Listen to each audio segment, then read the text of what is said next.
Welcome to Car Shopping Insider Strategies. I'm your host. I'm known as Deshone the Auto Advisor. If you have 60 to 90 minutes to spend with us, we're going to talk about how you can make sure you're saving thousands on your next car, not just your next car, but every car you get for the rest of your life. I spent 10 years in the auto industry, 5 with Mercedes, 5 with General Motors, and now we do these streams Monday through Thursday. You can catch us at 12 p.m. Eastern time, and you can get your questions answered live.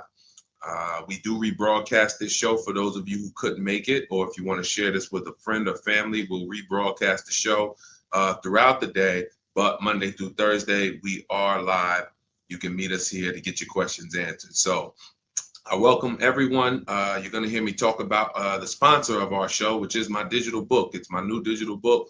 It's called Cars from Home, 7 Steps to Saving Time, Money, and Avoiding Dealerships. We've gotten hundreds of testimonials and we've gotten lots of reviews on this book. People like you using it to get below market purchases, below market leases, below market new cars, all from home. 99% of your transaction should be from home. That's how you put dealers against each other. That's how you see the whole market. The only reason you should be in a dealership is to test drive your cars, is to have your car appraised if you're going to sell it, and to pick up your car if that dealership doesn't deliver. So we're going to get into some serious Q&A. I see we got a lot of people checking in on TikTok. Good to see you, Cindy, Cowboys, Hoop you 42, EJ Mobile. You guys can feel free to start typing your questions. I have my man Dolan in the background moderating, and he's going to bring in all the questions we get so that we can make sure that everyone gets an answer. All right. So feel free to start typing. We do have a welcome special from my new digital book. It's normally $97, but for 30 minutes, you can get yours for $24. That's 75% off because I want you to have this information and I don't want money to be a barrier to you having this information. So you can get yours for $24. If you get to my TikTok bio, the Instagram bio, the YouTube comments, and the Facebook comments before 30 minutes, you got yours for $24. It's worth $97 and more, but $24 is better. I'd love for you to have that special. So feel free to start typing and we'll get to it. Nigel, Kodak, good to see you. Rob, Enrique, this is our Wednesday, May 7th live show. So for those of you who may want to know, are we actually live? I'm going to be saying the dates on the show just so everyone who is live knows that we are live and they can actually type your questions. So while you guys are typing, I want to tell you about this 7-step system that you want to be operating in. You don't want to be out here winging the car buying process anymore, the car shopping process anymore. This is 7 steps. Whether it doesn't matter whether you're a high mileage driver, bad credit person, good credit person, lease person, purchase person. 7 steps. First step is the most important question. How many years are you keeping your next car? This is the most important question because we need to know how are we going to beat depreciation.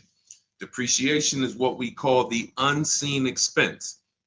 If you buy a car today for $40,000, you don't drive the car one single mile. You don't even drive it. Say you don't need it. You park it outside your house for 1 year. $40,000 car. Come back in a year, what's that car worth? Throw some numbers out there. Your brand new car, $40,000. It could be a used car too. You bought the car, you drop it outside your house, you never touched it. Is that car worth $40,000 1 year later? Didn't drive 1 mile. Didn't drive 1 mile.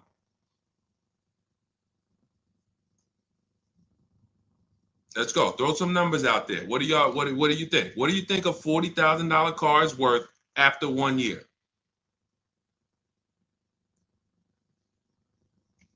Let's go. All right. Come on. I know people. Let's get. I sometimes listen. I'm going to say this because y'all know I'm a straight shooter. For those of you who are just new here, I have to let you know, most of the people who have a hard time with us getting to the money, literally getting to the money. It's not a matter of the information. The information's proven. We got thousands of people using it. We got thousands of comments. We got hundreds of testimonials. It's the ability to focus. It is the ability to focus. We live in a world where it is very hard for people to focus, and that is where you lose. So I'm letting you know, when you come here to Car Buying Insider Strategies, you have to lock in. If you're going to be here, if not, you're not going to be able to win. You're not going to be able to use what we teach to literally dominate your car buying processes and have total wins, like Milligan, almost $30,000 off an electric car. Like, Just Ralph saving $5,000 off his brand new 2025s. He bought 2 of them.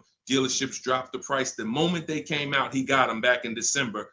They dropped the price on both of them over $5,000. Like, these are brand new high demand cars.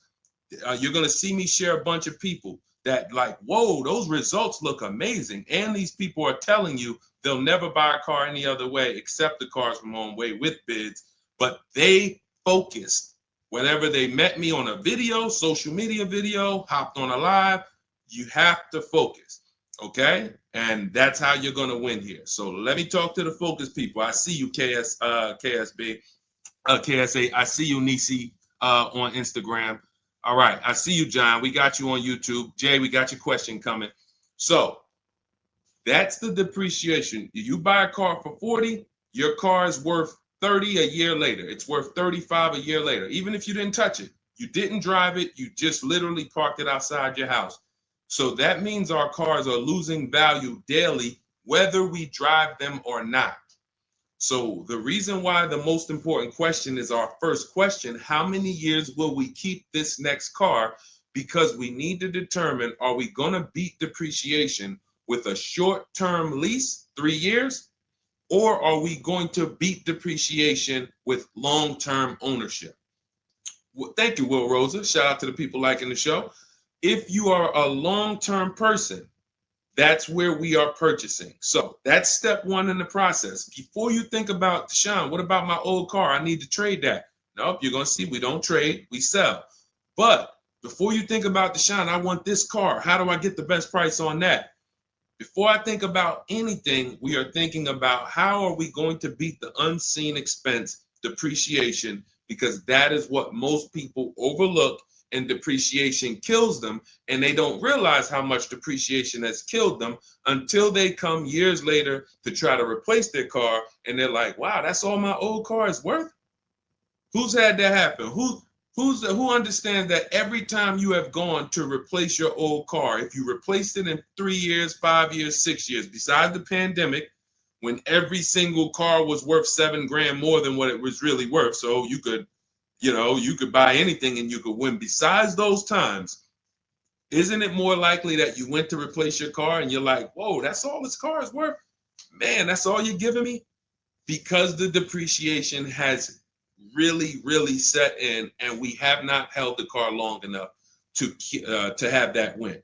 So that's why this is the most important question. Then we move to equity assessment, where we get bids. Then we move to deal structure, where we structure, what does a great deal look like? What does it look like if I lease this vehicle and it's a great deal? Not these bad deals I see on commercials. What does it look like for me to budget and make sure when I go shop, I'm not going over my budget? In fact, I want to shop way below my budget. That's what we do in step 3. Takes us about 10 minutes. Then we move to shopping. This is the fun part. And I want y'all to understand something. Shopping is deciding what you want. It's not buying it. It's not buying it. Shopping is deciding what you want. Okay? And what we tend to do is we mix shopping with buying.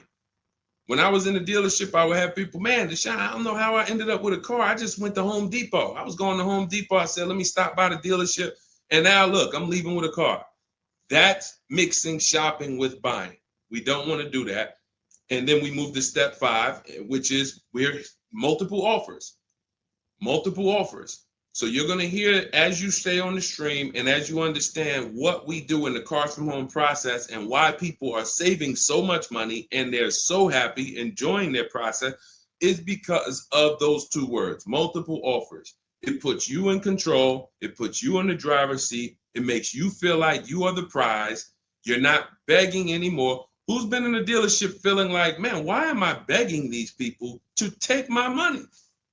Will anyone be honest? Anybody be honest and say, man, anytime you've been in the dealership, have you ever felt like, why am I begging these guys for me to give them $20,000 of my money? $50,000 of my money. So what we're going to do is when you start getting multiple offers, you're going to see, whoa, this thing flips on its head. Now they're coming to me. Okay, so this is just initial mindset of the difference with the Cars from Home process. Step 6, we go and tie up our paperwork. Again, if you notice, all of this stuff I'm talking about is done from home. The only thing we do in that dealership is test drive, come on home. And you're going to start now enjoying your test drives.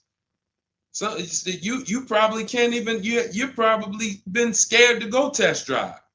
Sean, I'm scared to go test drive. I don't want to, because they're sitting you down. Thank you, Paul. Thank you, Paul Sperling, for being honest. I see you on Facebook. That's where you've been nervous. Man, I don't want to go test drive. I'd rather just, but what you're going to start doing now is enjoying the shopping because you're test driving, going to another dealership, test drive this. Sometimes people go with their families and say, hey, family, good news. We're going to go out this weekend. We're going to test drive a bunch of cars and we're going to decide what the right one is for our family. The kids are happy, wife's happy, husband's happy. Yes, let's do it. Get to the first dealership, test driving the car. All right, what do you think, guys? Oh, it's okay, it's all right, it's nice, we like it. Okay, now the kids think we're going to see 3 vehicles. Next thing you know, Dad's sitting down with the salesman. Hey, we got a great sale, today. It's a 1-day sale. That's a lie. Really? Oh man, what does the sale look like? Oh man, and for those of you who know, I'm not the public. I'm an insider, so I'm telling you from being in the dealerships. You get what I mean? Like I respect people who never were car salesmen and they're trying to teach you guys how to get the best deals. God bless their hearts. I'm telling you from inside. So next thing you know, the husband's sitting down talking numbers. Kids are like, hey, Dad, what happened? I thought we were going to, hey, hold on. Daddy's working out a good deal here. Hold on. They got a 1-day sale. Not realizing they've completely taken you off your shopping process, which is your power, deciding what you want. And then once you decide what you want, you have multiple dealers compete while you sit at home. Right where I'm at, right where I'm sitting is where I have made my last probably 5 car deals for myself and my family from right here. Bids. So now that we open it up, we gave you a little mindset of what Cars from Home is about. We got questions coming in. I see Jay on YouTube. I see Robert on TikTok. For those of you who want to know if we're live, we are live. It's our Wednesday, May 7th episode. We're live every Monday through Thursday at noon. But you might be watching a rebroadcast and you might have someone ask the same question that you're going to ask because we do replay the show throughout the day for those who couldn't catch us live. All right. So Dolan, let's start bringing in these questions. I see we got some coming. And Instagram, you guys type your questions. We're live on Facebook, YouTube, Instagram, and TikTok. All right. What do you think about the Flex Car Leasing Company? Let's see. It's Flex Car Leasing. All right. Let's see if we can find out about Flex Car. Live large, spend small. Sounds like a good quality lease. That's literally, listen, I leased my first car, I was 22. I had other friends buying cars. My payment on my Pontiac G6 was $256. It was a $20,000 car. I never had a problem with it because it was always under warranty and my other friends were out there, buying cars they were paying double what I was paying. And again, if you're keeping your car 8 years or longer, forget about leasing. You should be shopping for a below market purchase. If you're not keeping your cars 8 years or longer, below market leases is how we save all the money keep thousands in our bank account, drive incredible cars. So let's take a look. It says Flex Car is the first and only month-to-month car lease because freedom shouldn't come with a contract. Once you flex, you'll never buy a car again. Now, I like this. We're just judging it by what do we get to drive? Here's how you judge leasing, y'all. What do I get to drive and what do I pay for that? For example, I told you guys my first lease was $20,256 a month. Then I got an Infiniti G25. Our payment was, that was early. That was like 2011. It's like a $35,000 car. I want to say I was like low threes or either high twos. Ridiculous deal on it. Wasn't no more than that because after that I got an Infiniti Q50, $45,000 car. My payment was $325. After that I got another Q50. I had 3 Q50s in a row. My next payment was $345. My last one was $365. That was all of these are $45,000 cars. No money down. I do not put money down on leases, and I teach you how never to put money down when you're shopping. When you know you have a great lease deal, then you can put money down. Let me give you an example. So let's say we shop all our offers. You're going to see dealers all over the place. Once you get multiple offers, you guys are going to see, thank you so much. Shout out to the people sharing on TikTok. Shout out to the sharers. Everyone who shares this broadcast, I appreciate you. Everyone doesn't share, but I appreciate the people who do share. I don't take it for granted. You know, and your friends will be upset if they find out you sent them out. They went out, bought a car, got ripped off, and then you're like, hey, you ever hear that guy, Deshone? No. Oh, yeah, I watch him all the time. Why didn't you share his channel with me? That mess around, you know, the friendship's over. So make sure. So share with your friends. But anyway, so when we consider that leasing is a value play. So leasing is how much car can I drive for X amount of money? Because that's all we judge it by. It is literally nothing. We're not in love with these cars. We are not keeping these cars for more than we should not be leasing something and saying we love it. Because if you love it, you mess around and lease something that has a bad lease program, and then you're driving a car overpaid for it because you like.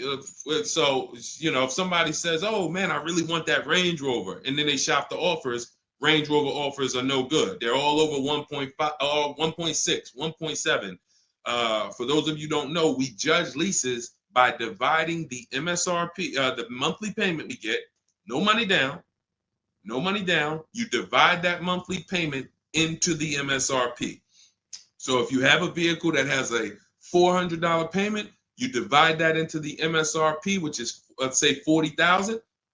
That's going to be a 1% lease. You multiply it by 100. So divide the monthly payment into the MSRP times 100. That tells us a percentage. So once we get that percentage, we can see, is this a 1% lease? Is this a 1.5% lease? Is this a 1.2% lease?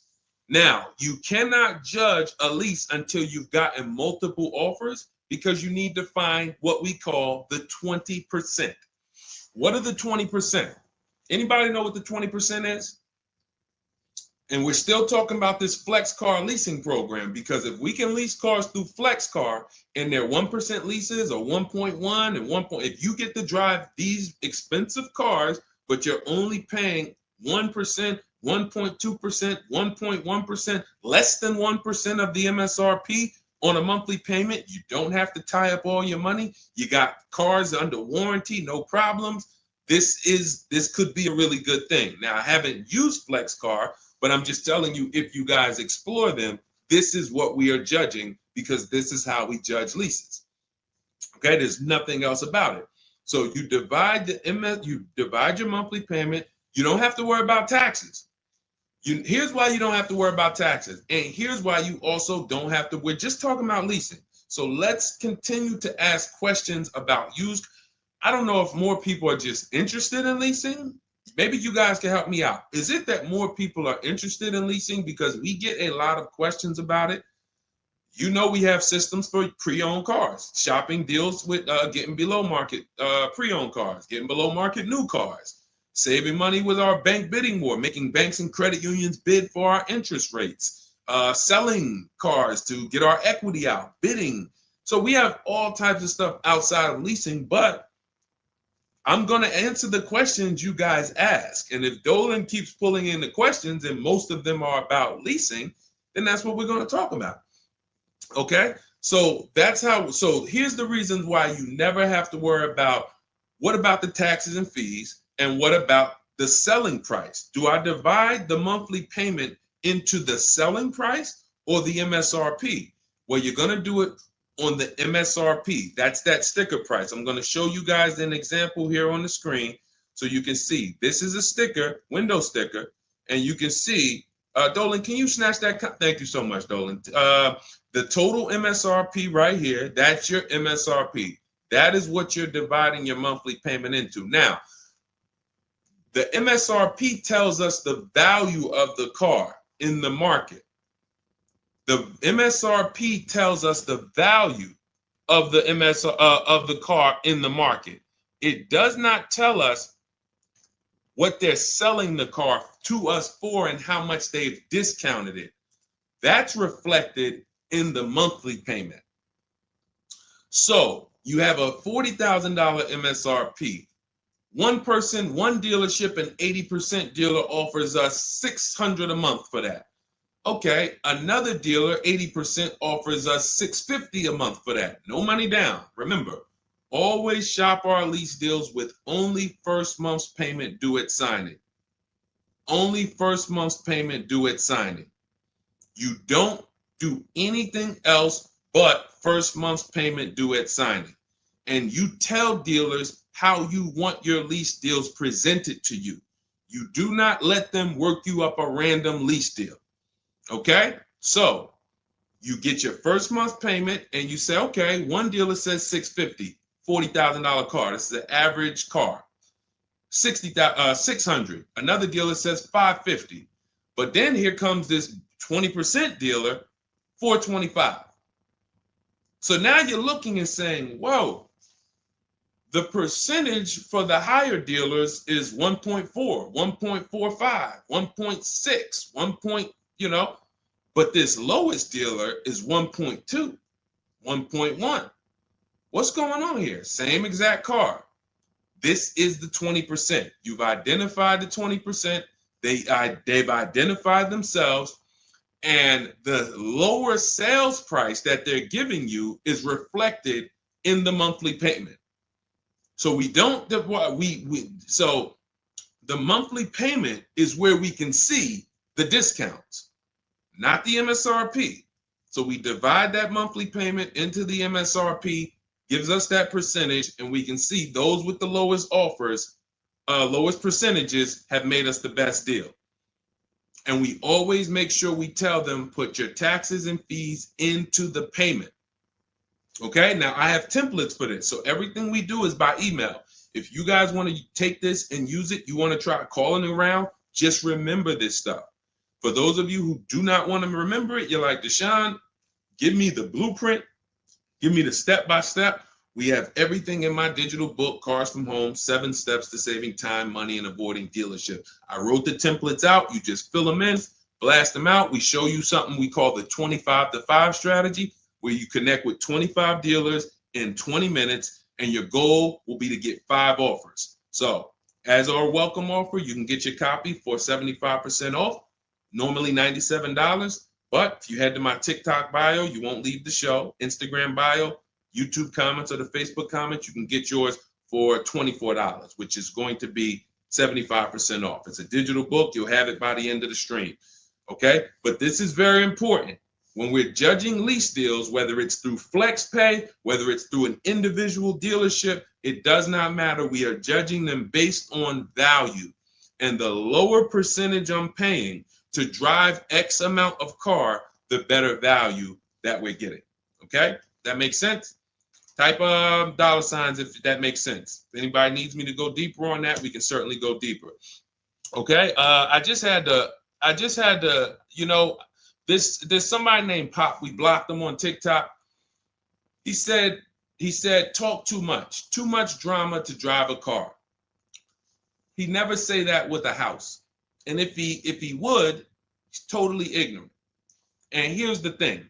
We have been taught by the auto industry, a multi-billion-dollar industry, that we know as the public takes advantage of people and rips them off. As an industry, not every dealer, but as an industry, they take advantage. They do not get sued. We have people who are driving the same cars, paying $200 more, same exact car. No one is getting lawsuits. You're ripping us off because you've taught us that we should be able to come into the dealership, make a $30,000 transaction on the low side. The average car price is probably 40, 45 grand. They've taught us that they've taught us we should be able to make that decision in 1 hour with no real competition and no real information. So when we talk about strategy and the way we save money, when you look at somebody like a Marie, hey, just wanted to reach out and say thank you. I love these emails, by the way. Those of you who have my book, who are using it, please continue to send me these types of emails. Marie said, just wanted to reach out and thank you. Using the guide, I saved over $13,000 off MSRP, got my payment to be hundreds lower per month and maintenance included with no money down. Just wanted to say thank you. 2025 GLC 300 coupe, fully loaded. Now, some of you have this exact same car, or you know someone with it. You know someone with it. And they probably went out, got it traditionally in 2 hours, did very little shopping because they wanted this car. But Marie used the cars from home process, got my book, $24. Hopefully she got it at the welcome offer for $24. And that $24 investment saved her $13,000 off this new car. $13,000. We are not here on Wednesday, May 7th, to talk about hundreds of dollars. And these are the people who would be warning you guys to say, hey, you better have a process. And if you don't, that's okay. You don't need a process. Just know you're overpaying. And just understand that the car business has mastered sending you down the road in your car and you overpaid and you're smiling. It's a very, very powerful business, multi-billion-dollar machine where you could send hundreds of people down the road smiling and they literally overpay. You just made $5 grand on them, $8 grand on them, 10 grand on them. That, you know, there's a saying in the car business, the happiest customers are the ones you make the most money on. That is a saying. So the happiest customers, the ones that are no, hey, listen, you got to do better, man. Hey, man, I'm still not happy because you still don't feel like you got a good deal. Those are the people that you make the least money on. Still making money on them because they're not comparatively shopping. But the ones who, oh, Joe, you were great. You made this so easy. Go see Joe, everybody. Meanwhile, Joe's making 8, 10 grand on you every single time. So appreciate the people who value having a process for the most expensive purchase some of them are going to make. We're not buying homes like we used to. So some people, cars are going to be the most expensive purchase that you make. So I appreciate the people who value how serious that process is. All right, Dolan, let's keep them going. Next question. We got a lot more coming in. Lady V, how are you? What are the major updates for the car buying strategy? Oh, are you in Cars from Home? I announced Lady V, let me know, because it sounds like you're talking about a post I made to our private group. Actually, if you check Leasing Like a Boss, what we just did is we turned our 25 to 5 shopping process, which was you. By the way, guys, this is somebody, we have 2,300 people in our inner circle who use the Cars from Home strategy. They don't like reading, not all of them. They prefer videos and coaching. We have coaching calls first and third Wednesday. We got one this afternoon. But what she's asking, I announced that we were upgrading again our process because we made it even shorter. And guys, we're getting cars in 45 minutes. We're getting lease deals in 45 minutes over a 3-day period, 45, 60 minutes. Literally, we are having people bid in a process that used to take us, even our people who are good. Like you look at somebody like Rosalie. Rosalie, some of you know if you've been on the stream, I continue to celebrate her. She got 3 cars. At once, she had to get 3 cars for her sons. A Nissan Rogue, $36,000, $399 a month, sign and drive. CX-30, $28,000, $339 sign and drive. That's a 1.2% lease. And then Mazda CX-50, $40,000 vehicle, $420. 1% leases, and then one, just killing it. Probably. And then she got $6,700 selling her old leases. She sold 2 leases because in step 2 of our process, we teach you how to sell not just your cars that you own or that you finance. Who didn't know you could sell a lease? Type me. Let me ask this too. Who didn't know you could sell a car that you did not have the title for? It's not paid off yet. Let's ask both. Who didn't know both of those? Because I've seen people in my career that say, listen, Deshone, as soon as I make my last payment, I'm coming to get that. As soon as I get the title. And I'm like, where did you think that you had to wait for the title paid off to? So who didn't know that? So literally, I see you, Nina. Thanks for being honest. Appreciate you. All right. Thank you, yours truly. I appreciate the people who are always willing to be honest, because you're the ones who are going to really, if you can't get the bad news, you are literally not going to be able to get to the good news. Like, you got to realize the people who they have a very tough time is they just think, Deshone, I know way more than you. Even though you've been in this thing since 2006, you got all this experience, you done worked for this, been a finance manager, had your own brokerage. Deshone, I still think that I know this more than you. Very tough time helping them. But other people, you guys can win very simply. So when we look, she's asking, we were getting these cars in roughly an hour and a half, 2 hours from home. Now I'm doing it in about 60 minutes, but I created a quicker process, cut some things out, and we just are uploading new things to our membership page that are going to have people literally popping in over a 3-day period. Morning, 10 minutes, afternoon, 10 minutes, evening, 10 minutes. You do that by your second day, you're going to have 5, 6 offers, 7 offers, and be ready to close the deal. Like that quick. That quick. I'm always about quicker. Deshone, y'all getting cars in an hour and a half from home. Yeah, but can we do it quicker? So that's what we got. So check Leasing Like a Boss, and you'll see some of the new videos already in there. And thank you, Daniel. He said it's worth the price. And it's in the book. So very important to understand. Everything we're talking about, guys, you can get it for $24 if you get to the book before the 30-minute welcome offer expires. This is the same system. Some people just like videos and coaching in our community, 1,600 people in it. They want to be in that. Like, let's do this together. Let me ask more questions. We can't answer questions for people who have the book. Unless you pop on a live and you catch me here. So thanks, Lady V. But yes, check out the membership page and you'll see all of the new videos in day 5 for the 25 to 5 strategy. It just got quicker. All right, go ahead, Dolan. Pull the next one up. All right. And every time y'all hear something that you like, can you continue to run up these likes on TikTok? Appreciate it. I see we're about 300 now. But if y'all can continue to run those likes up, it means a lot. It lets TikTok know, hey, they're talking some serious stuff over here. Let's bring some more people over here so more people can benefit. My man Paul Sperling on Facebook. How are you? Are there dealerships that won't allow you to lease unless you use their financing and not use your own credit union? This is a great question. Wanted to know if it was true because Genesis Salesman told me that. Great question. So Paul, with a lease, we must use the dealer's bank or the manufacturer's bank. It's not like a finance where we can go and we can get our own financing. We can shop around for our own financing. And the reason we're doing that is to make sure that they're not overcharging us for the financing.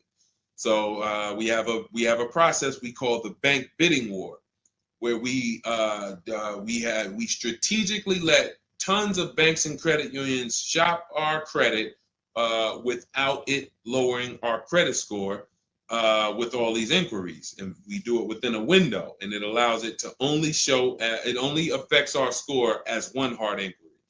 So these are the steps we take to make sure we are not overpaying. Thank you, y'all. Yali 288, #1 gifted badge. Appreciate you. But on a lease, it's different. We must go through the dealer's bank. Now, here's what could happen. With a lease, there's something called a money factor, which is an interest rate. That's an interest rate on a lease. It's called a money factor.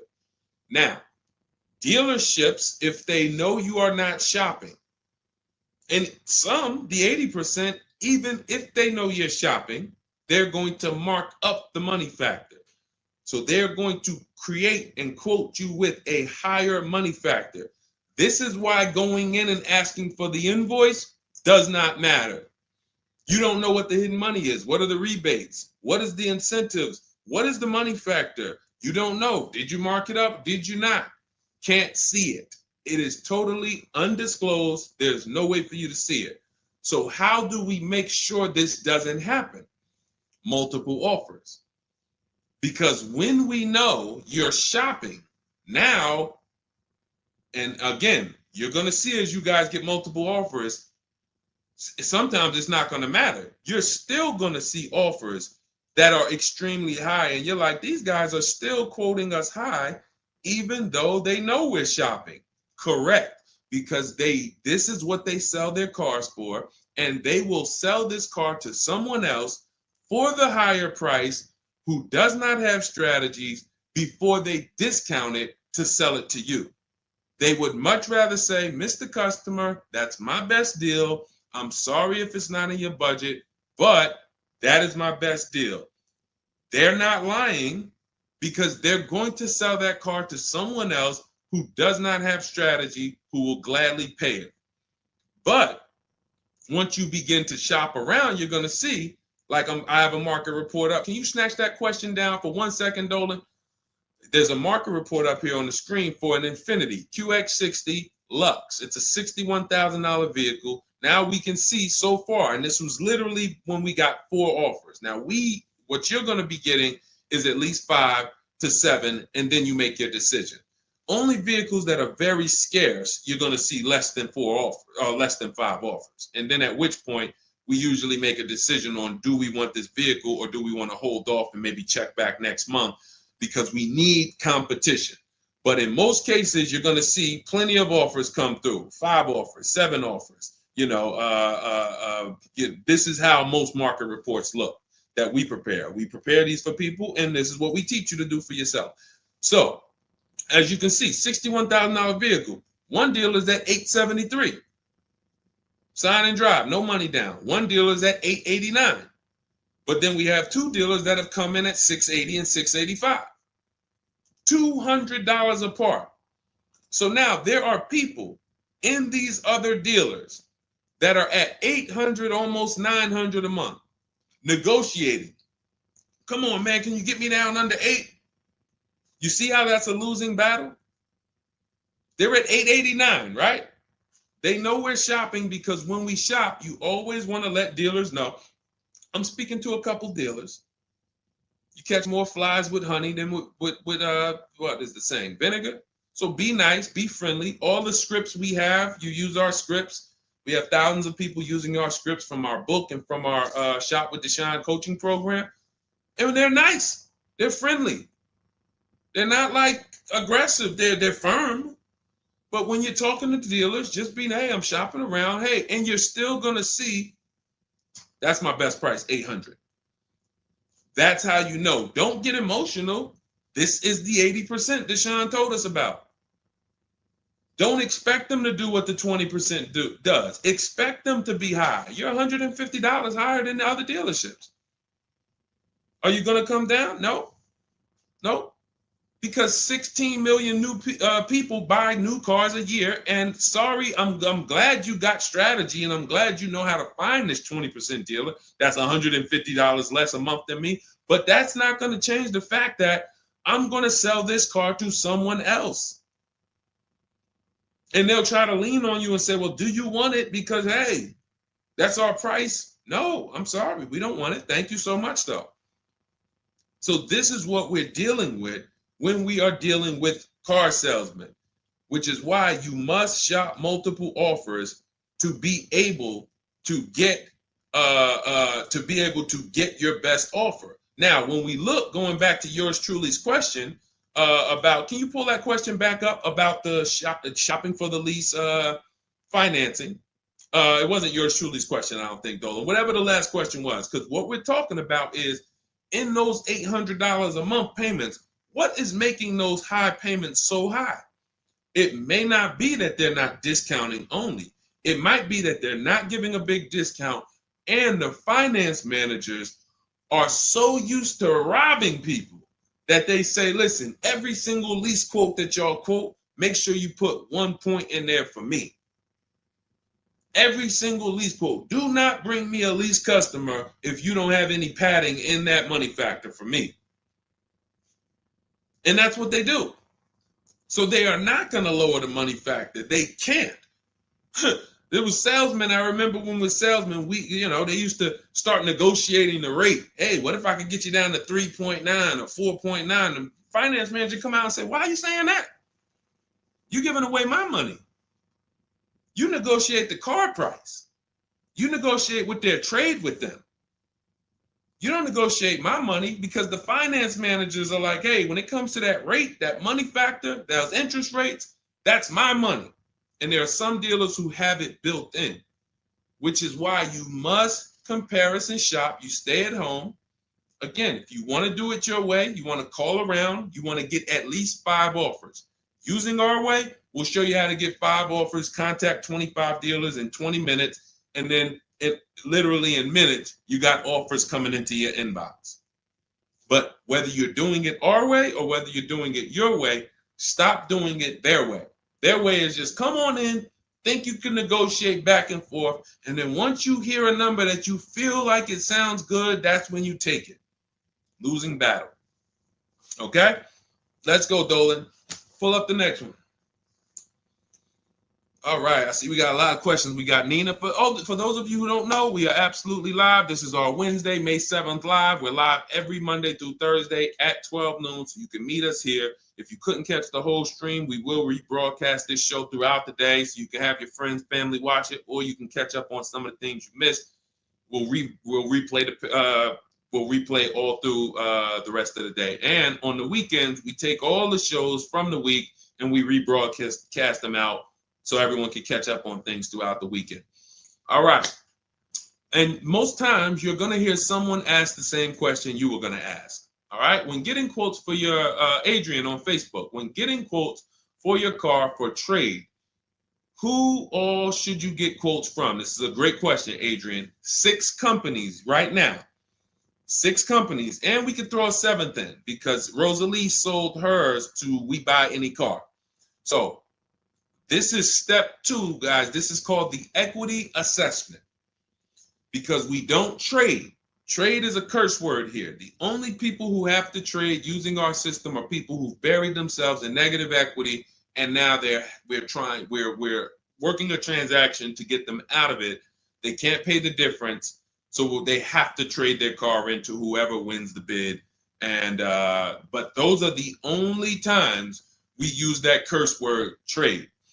In every other case, we are selling our car to cash buyers because we're separating our transactions. We separate who we buy our car from who we sell our old car to, from who we get our bank loan from. Some of you, and be honest, have you given the dealership your trade-in, got a loan from them, and got a car from them? All 3 in 1. Have you done that? I bought a car from a dealership, got my loan from them, and I gave them my old car. 3 transactions in 1. Impossible to have 1 there. Again, take the bad news first so that we can get you to the good news. You cannot win giving a dealership 3 transactions in 1. Okay? Each one of these should be bid out while you're at home so that you know I've maximized everything. Okay? So 6 companies we're getting bids from: CarMax, Carvana, Driveway, Kelly's Blue Book, but not the regular Kelly's Blue Book, Instant Cash Offer. Kelly's Blue Book Instant Cash Offer, where they connect you with a local dealership that gives you a cash offer. Auto Nation, cash offer. Car Gurus, cash offer. All three of them connect you with a local dealership to get a cash offer. Now, when you throw in We Buy Any Car, or maybe a local cash buying company that you might see commercials with, hey, we want to buy any car, we'll buy your car. All of them. Now, this takes about 25 minutes to do to get all of these quotes, but you're not getting, this is a third of your transaction. So those of you who are like, I'm just going to trade, God bless you, do you. But you're not going to make the money we make. You're not going to make the money Rosalie made. Sold 2 leases, put $6,700 in her pocket at the end of the lease. And what many of you, do I still have Melissa's test?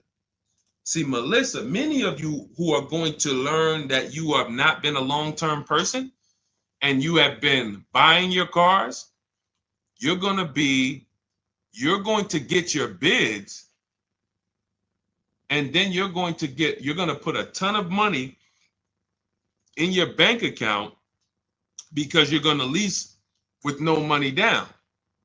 And once you lease with no money down, I don't think I have it up. I think it was from last year. And because we're just showing all 2025s and 20. Yeah, that's all we're showing right now is, recent people, But some of these, Dolan, I'm going to go back and grab because some of them were unique in that when you see you've been somebody who's been taking loans out and you're like, Deshone, every time I buy a car, I take loans out 5-6 years. I go trade the car in after like 4 years, or maybe I pay them off and then I go and trade them in. And I always end up really not getting nothing. I got high payments every time. And then whatever my old car is worth, I use it for a down payment for the new car. I don't really see where that money goes. So this is a repetitive cycle. What you're going to do is actually get your cash bids, realize, all right, I've been breaking the 8-year rule. The 8-year rule says if you're not buying your next car to keep at least 8 years, you should be getting a below market lease. That's what you should be shopping for. That's going to save you thousands upon thousands of dollars more, and you're going to drive better vehicles. If you're keeping your car more than 8 years, then you should be shopping for a below market purchase, new or used, based on your budget and your values. So the 8-year rule. So you say, man, I've been breaking this 8-year rule. I'm not keeping these cars 8 years. Let me go and shop for my below market lease next time. So my normal car that I would normally trade in, not really see where that money's going. Now I'm going to bid that out to CarMax, Driveway, Carvana, Kelly's Blue Book Instant Cash Offer, Driveway, Car Gurus, and We Buy Any Car. I'm gonna see the highest bidder. The highest bidder might be like because Melissa, I think she made like $14,000. She had like a 5-year-old car that she would normally trade, but it was paid off, and she's like, all right, I'm not gonna go and use this as a trade and buy something else. She gets like you're gonna have like 12 grand equity, 15 grand equity, beautiful. And what's going to happen is when you shop for your below market lease, you're shopping with only first month's payment due at signing. So you find your lease, you've already been paying super high payments because you've been purchasing. Now you're like, whoa, I could drive this new car and it's $200 less than what I've been paying. I don't got to put no money down on this thing. You pull out of there with a super low payment, new car, and you got a $12,000, $15,000 check going in your bank account. Got my car, and now I can see where my equity is going. It ain't going to you, dealership. It ain't going in that car. It's going in my bank. And this is, that's one of the most beautiful things I love to see. And it only happens for people who have been, unfortunately, programmed and brainwashed to buy cars. They don't keep them 8 years. And then when they come to the revelation, now it's like, boom, equity goes in the bank. I'm driving new cars for cents on the dollar. Beautiful. All right. And that's why you do the equity assessment before you shop. Step one, we decide how our 8-year rule. Are we buying to keep more than 8 years or less than 8 years? That's when we know, lease or purchase. Then step two, equity assessment. Let me see what my current car is worth. My current lease is worth. Can I make any money on it? Am I upside down? That's what we do at step 2. Okay, so once you guys really follow this process, your whole car buying is going to change. You'll be moving just like everybody else is moving. Just like Brian got his first lease.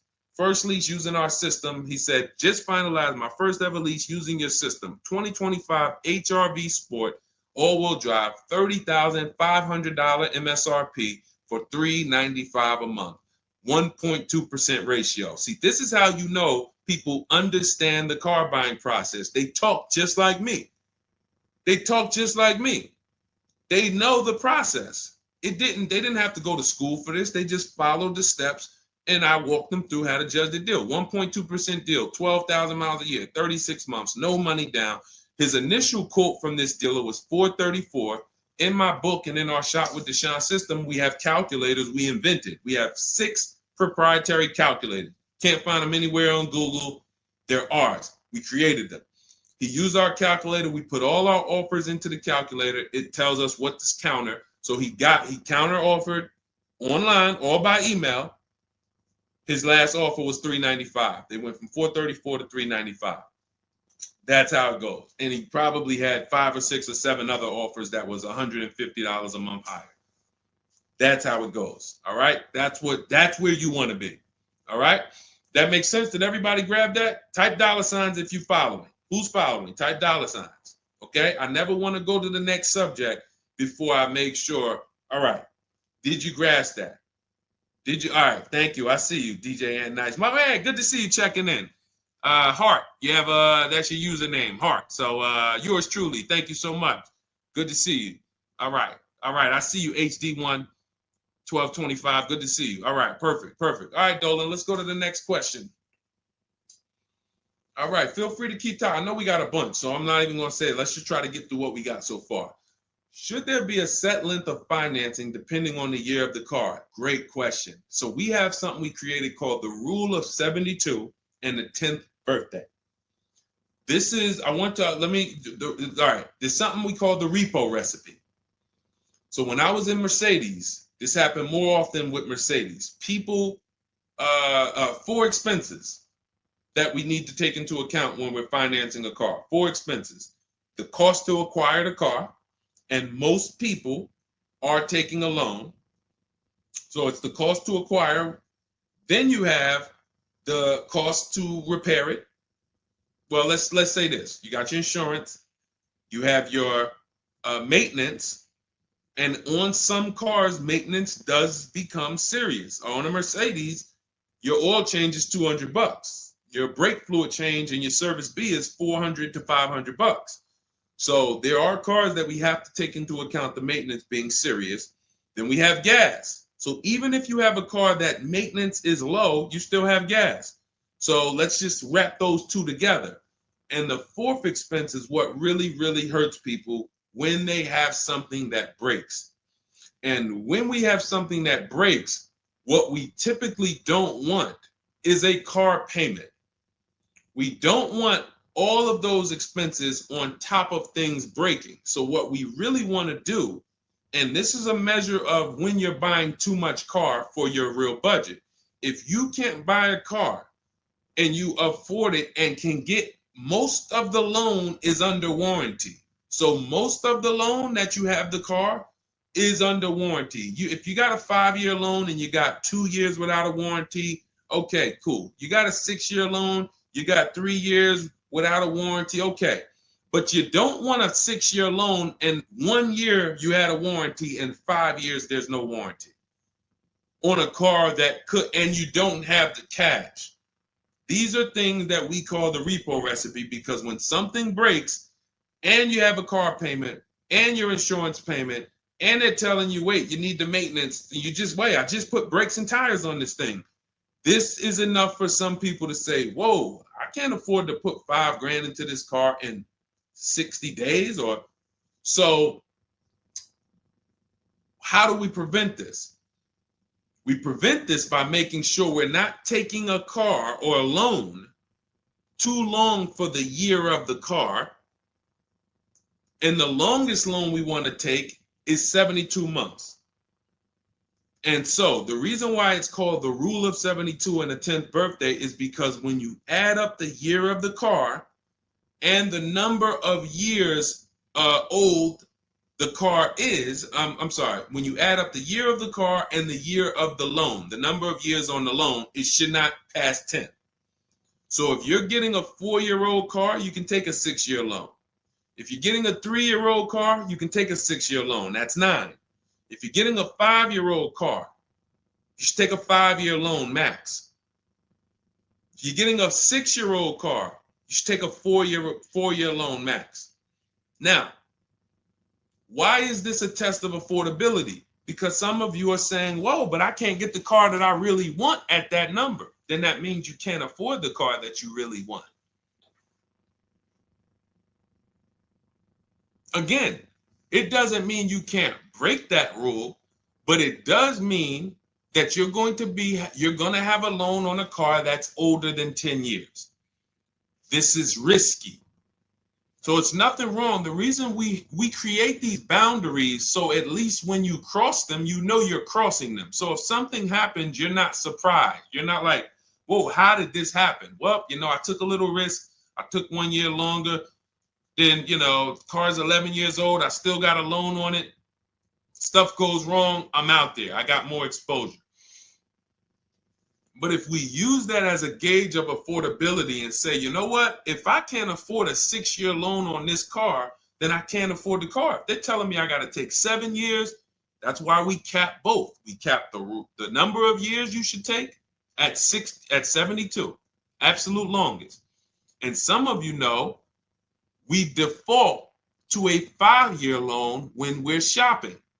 This will also help you because you'll look and say, 5-year loan, every $5,000 is about $100 per month. So as you're shopping and you're looking at cars, you should be saying to yourself, all right, $20,000, that's about a $400 payment. All right.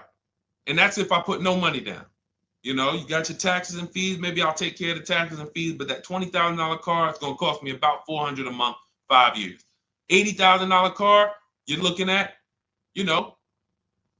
divide that by 5,000. That's $1,600 a month for 5 years. Doesn't matter how high you go. But when you don't have these rules and you go in, here's what tends to happen. You look at cars that are way more expensive than you could afford, and you say, hey, can you get me to this payment? And a salesman, are they ever going to say, no? They're going to say, oh, let me see what I can do. Next thing you know, they come out and say, hey, good news, I got you to $1,000 a month. Hey, good news, I got you to this. Way below what our rules are. Way below than the $5,000 every 100. So you got to say, how did they get me to way below the every 5,000 is 100? How many years is the loan, sir? Oh, well, listen, what's more important to you, the payment or the number of years? Well, both are important to me. How many years is the loan? Well, right now, this is an 84-month loan. This is a 96-month loan. Wait, so 7, 8 years?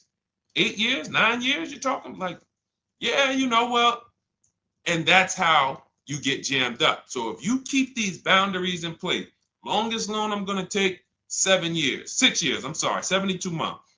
When I'm shopping for a car, if I'm purchasing it, not leasing, I am looking and saying every $20,000, every $5,000 I'm going to borrow, it's going to cost me about $100 per month.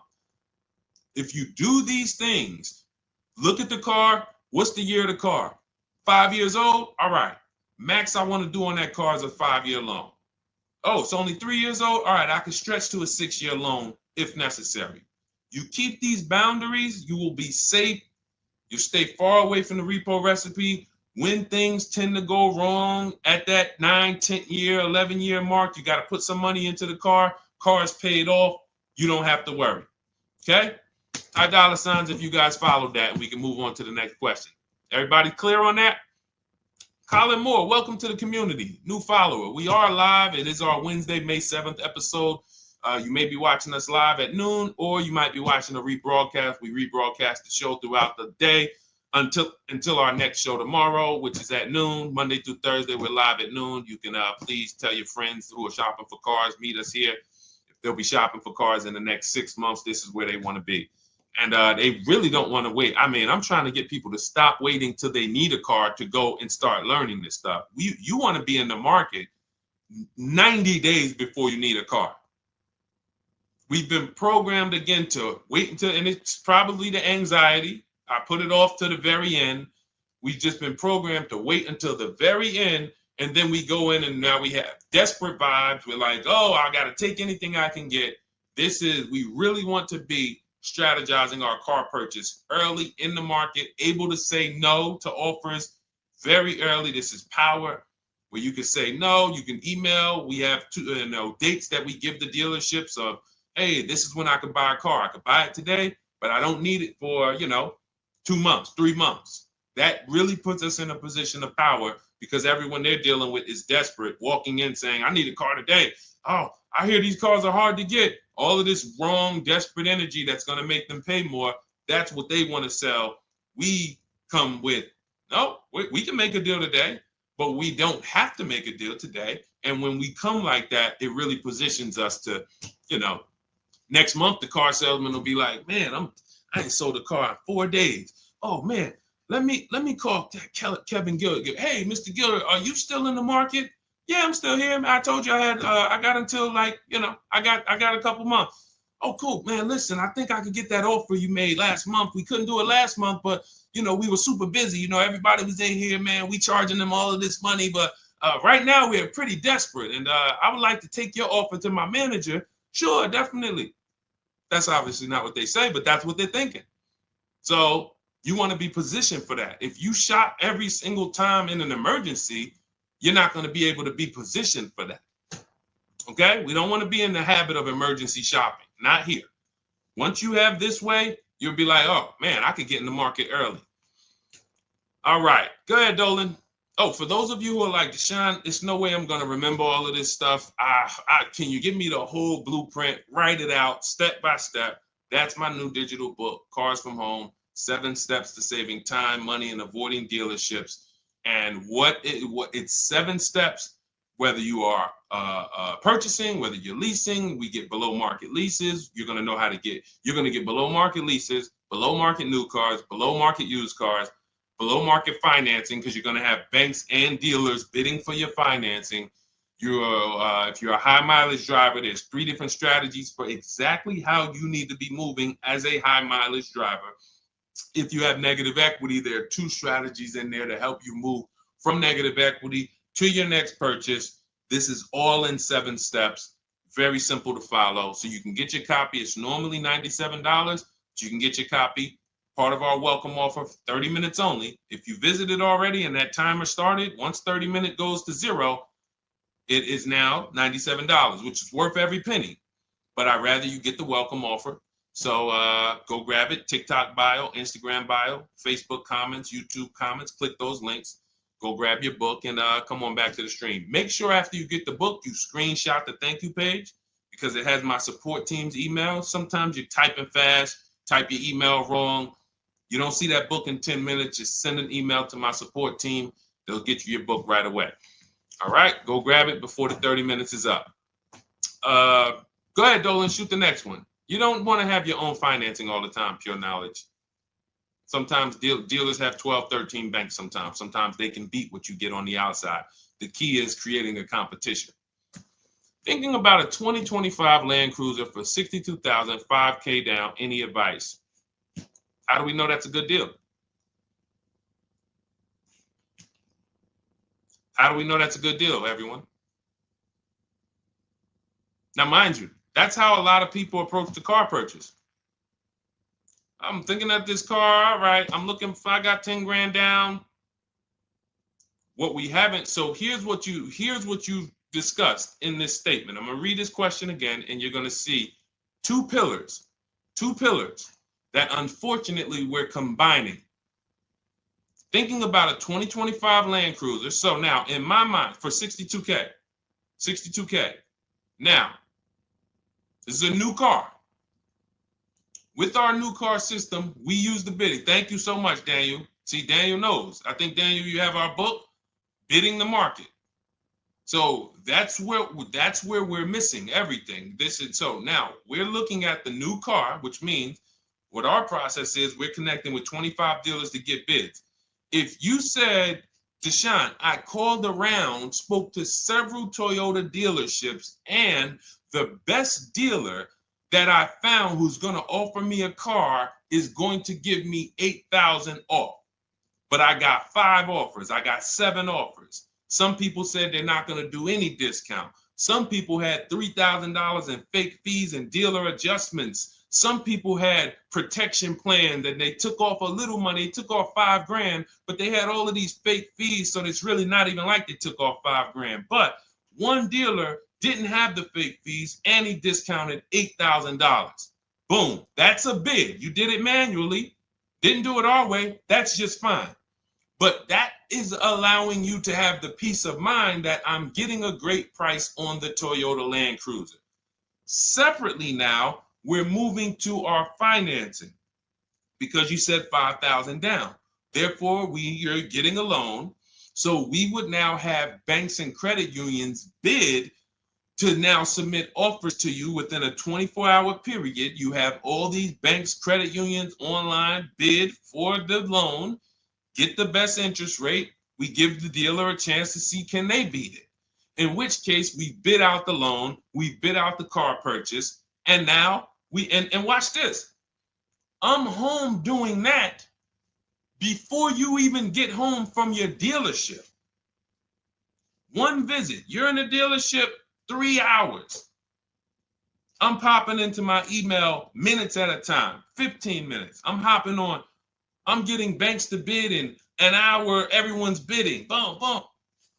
I'm getting dealerships to bid. You're still at the dealership. You're just meeting the salesman. You're still wondering, do they have a black one? Hey, he said he had a black one. He was going to pull it up.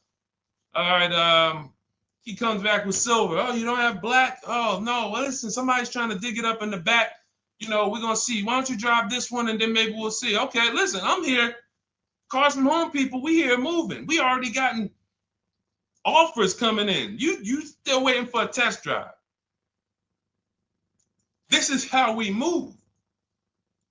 So not only is our process and the way we shop the key to getting all these offers, like again, you look at somebody like this was crazy. Val Boss lady, $51,000 vehicle, zero maintenance, zero time. Look, she got a 1.1% lease on that. Let's look at where's Sean? My man Sean, because Sean was actually one of the $72,000 vehicle. He saved with the rebate and with the dealer discount. He saved $21,000 off of it. $21,000 off of it. He's sitting here chilling at home. Dealers, I'll take off $3,000. I'll take off $5,000. I'll take off $10,000. Oh, I'll take off $20,000. Whoa. So it's not only is it the money that we save, it's an easier, more fun process. So that's what you need to do. Like, step out of that old way. Understand that I need to get multiple offers for the Toyota, and I need to get multiple offers for my financing, and I do that right here from home, where nobody can come into my house and say, hey, get into the dealer here. What are you doing there trying to shop from home? We see you. You're not going to break our programming on you. You better get up right now and walk into this dealership so we can charge you more. Who's going to do that? While you in your living room, while you at work? Dealers bidding while you're at work. Never been to a dealership. It's freedom.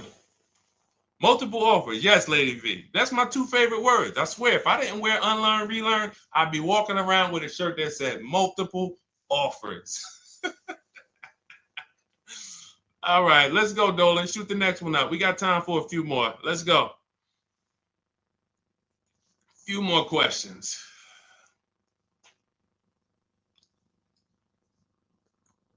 Atiba on Facebook. How is the best way to sell your personal car? Is that in the book? Yes, that's our equity assessment. Step 2. Step 2. Multiple offers. Get your 6 to 7 cash offers. And if you don't need to replace your car, just go and get your check. Do your inspection, get your check. Cash offers, CarMax, Driveway, Kelly's Blue Book Instant Cash Offer, Carvana, AutoNation, Car Gurus. You want to throw We Buy Any Car in there? 7 offers. Get your cash offers. Now, if you are replacing your car, we are timing the transaction. What that looks like is we get our bids for our old car, our current car, or our lease. We assess what our equity is, and then we go shop for the new car. And once we find the best offer for the new car, we then go in. We'll give the dealer a chance to match it, but they usually can't. Hey, I'm selling my car that We Buy Any Car. You know, they're giving me this. Can you beat it? No, that sounds crazy. I can't beat that, because they're not going to win 2 bids. They're not going to beat all of the new car dealers or the used car dealers to sell you a car. And then they can also beat all the used car cash buyers to buy your old car. They'll be out of business. So you go pick up your new car, drop off your old car, or go drop off your old car, get your check, drive over, pick up your new car. Maximize both transactions. It's a beautiful thing. That is the way it's done with us most of the time. Very rarely is the dealer we're picking up our car from the same one who's buying our old car. Very rarely. But yes, absolutely, that's in the book. All right, let's keep it going. Dolan, next one.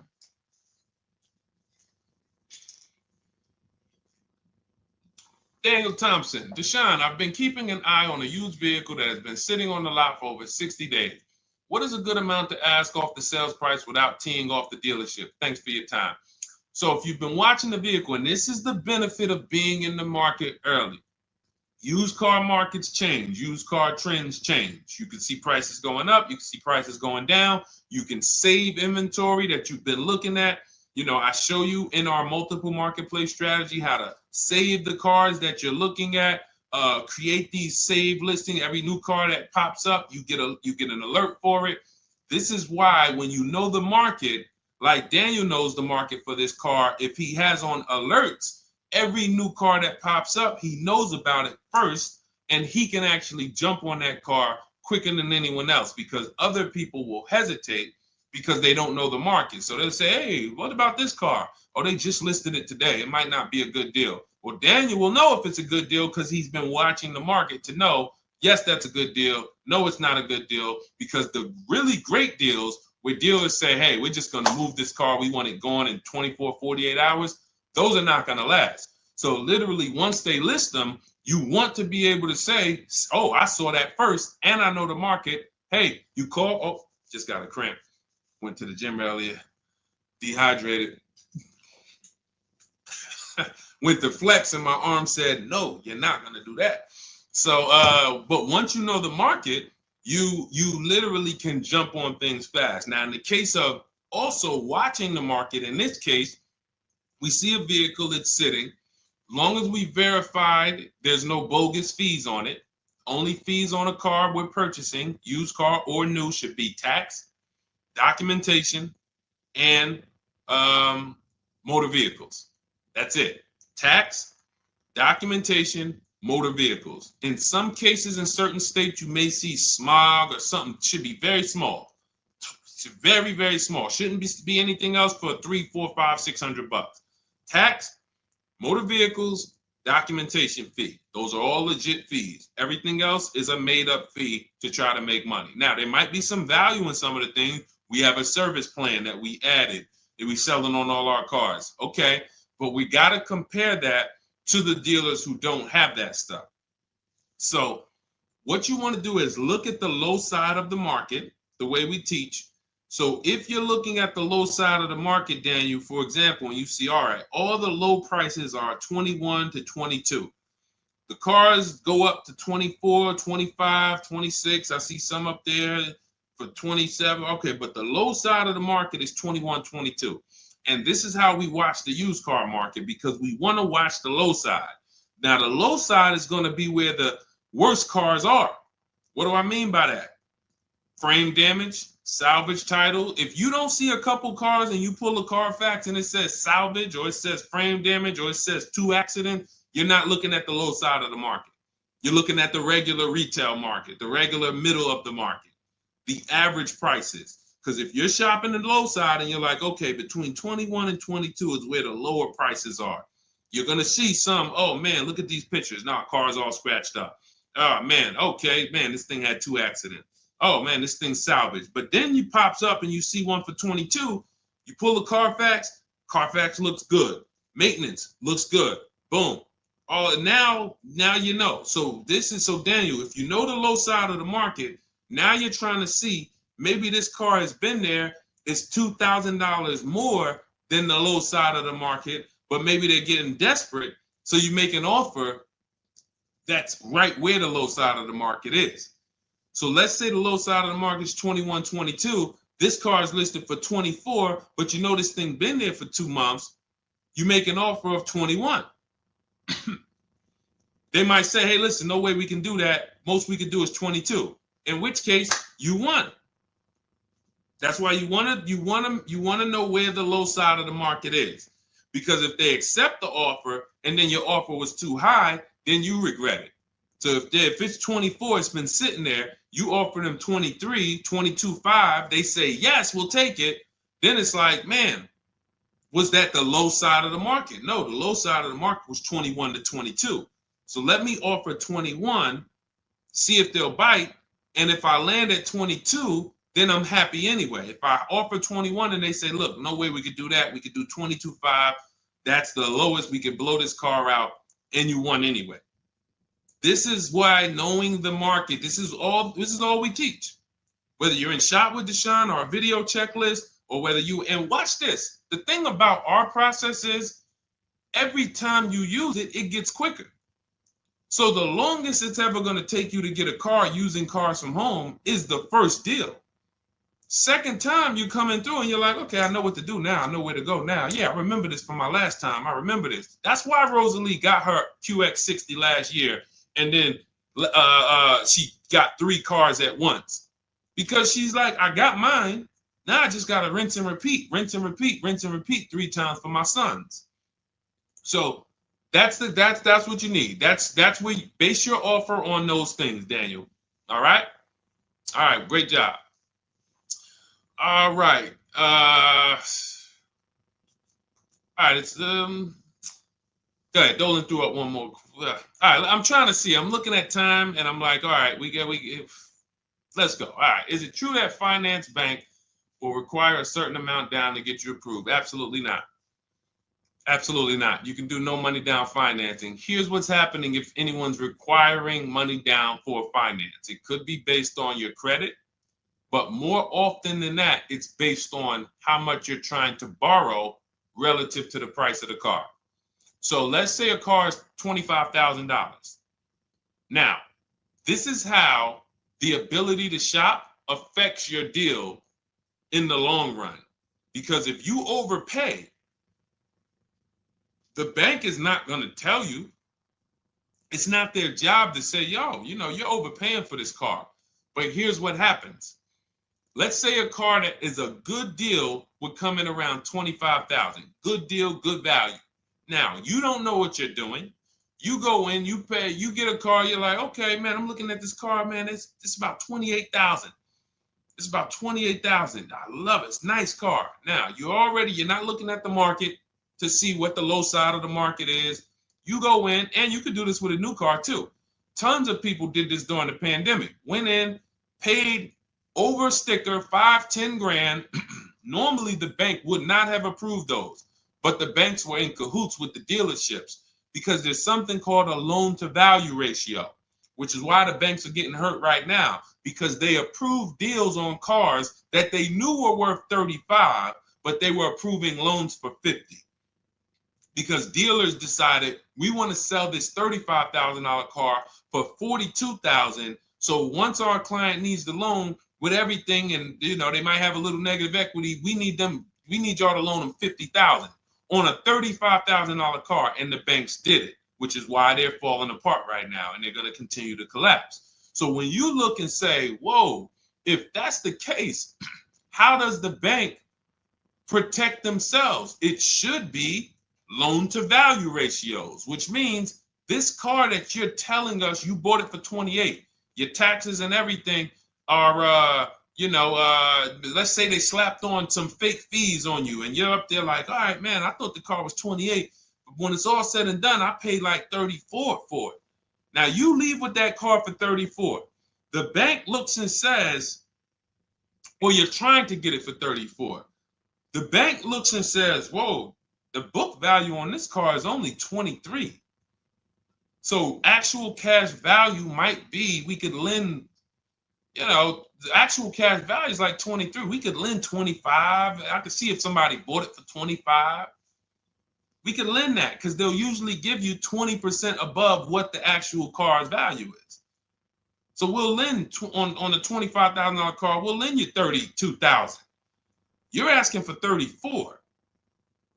That means you've overpaid by so much, the bank can't approve it unless you get them to the loan to value ratios where they're comfortable. So they're going to say, you got to put down $2,500. You got to get to, you can't borrow no more than $32,000 on this car. You need to come up with $2,500, come up with $2,000. So whenever a dealership's coming to you and say, hey, listen, the bank needs you to come up with this, they're overcharging you. And you're about to take a deal being overcharged because you're overpaying for the car and the bank is saying, we're not taking on all of that risk. That person needs to put some more money down because I know y'all trying to sell them this $23,000, $24,000 car for 33, but we ain't going to help you do that no more. Now, this also happens with negative equity. People trying to move 5-10 grand negative equity over to their new car. And now it's like, oh, wait, the bank's saying you got to put money down. Same reason. So it's two cases, lots of negative equity or you're overpaying or both. But that's a signal. All right. Again, that's why we bid out transactions. When you get multiple offers on the car you're buying and multiple offers on the car you're selling that you have negative equity on, you can see, no, y'all not pulling wool over my eyes because I know the market. All right. And all of this is done from home. That is why our system and our teaching, our philosophy, our company is called Cars from Home. That should ground you in the fact that everything we're talking about, 99% of it is done from home. 99% in minutes, not hours, minutes.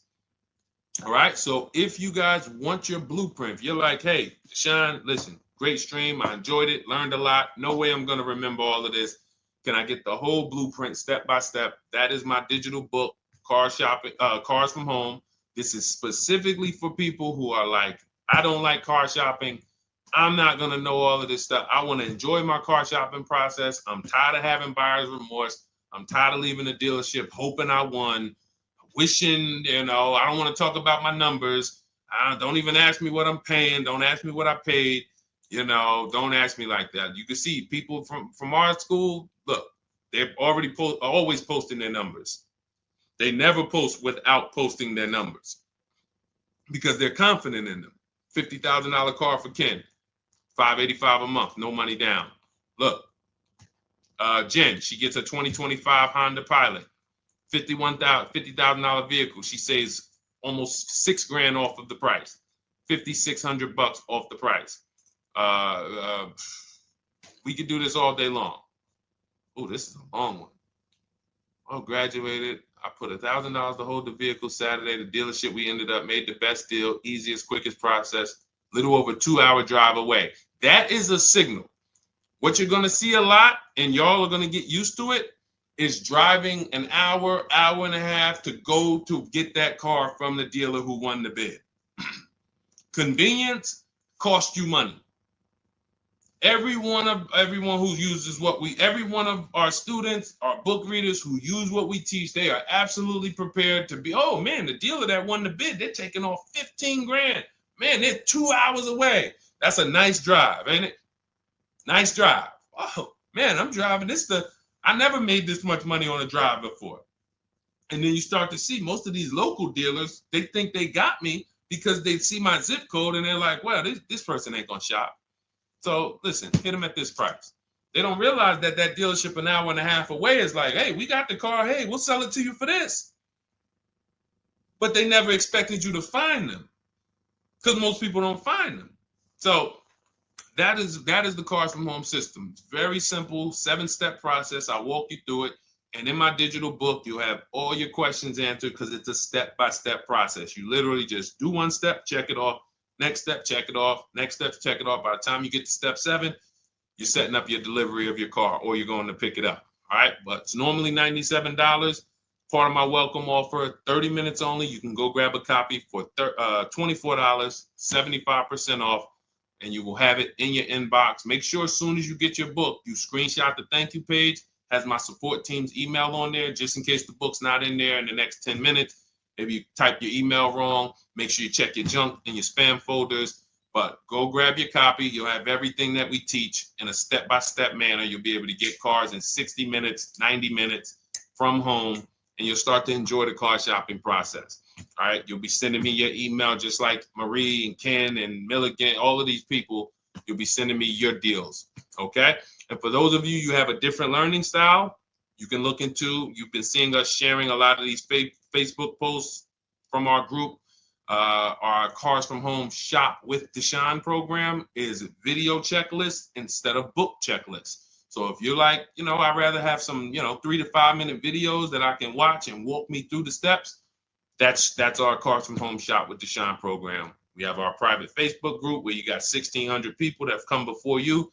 They're always answering questions. I'm in there 4 or 5 days a week.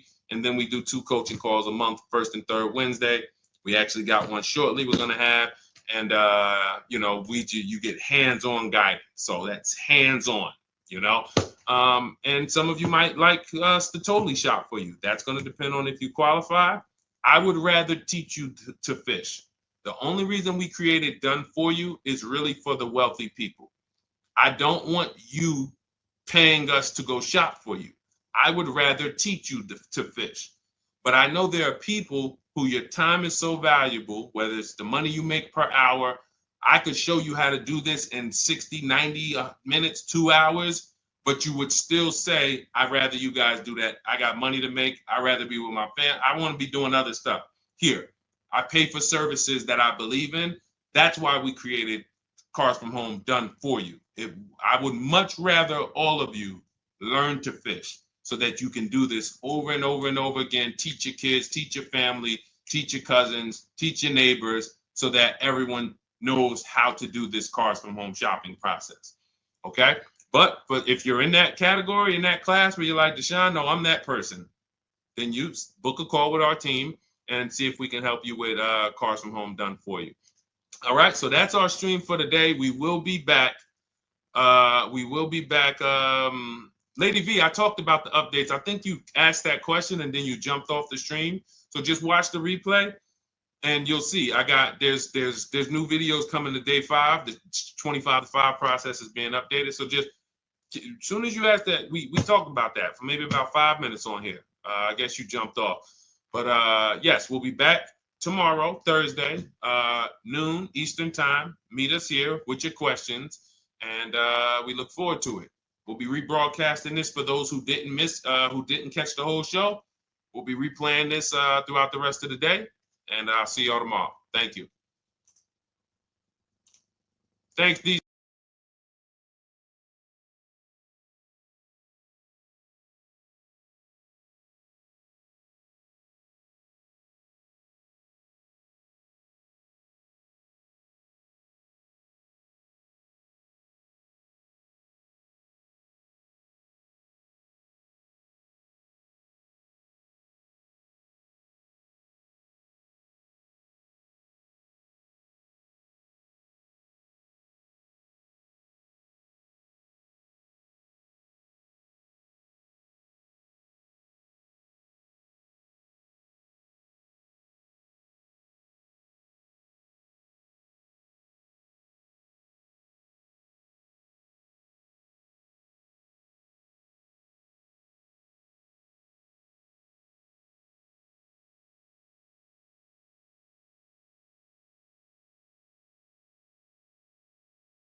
All right, welcome to Car Shopping Mistakes Live. This is our Monday, May 12th episode. We are live Monday through Thursday from 12 to about 1:30. My name is Deshone. I'm known as Deshone the Auto Advisor. And what I do is make sure that people like you never overpay for cars. That's what we've been doing for the last 4 years online. And I spent over 14 years in the auto industry. Worked for General Motors for 5 years, Mercedes-Benz for 5 years, had my own new car brokerage. And now I focus on making sure you have the strategies you need from the inside.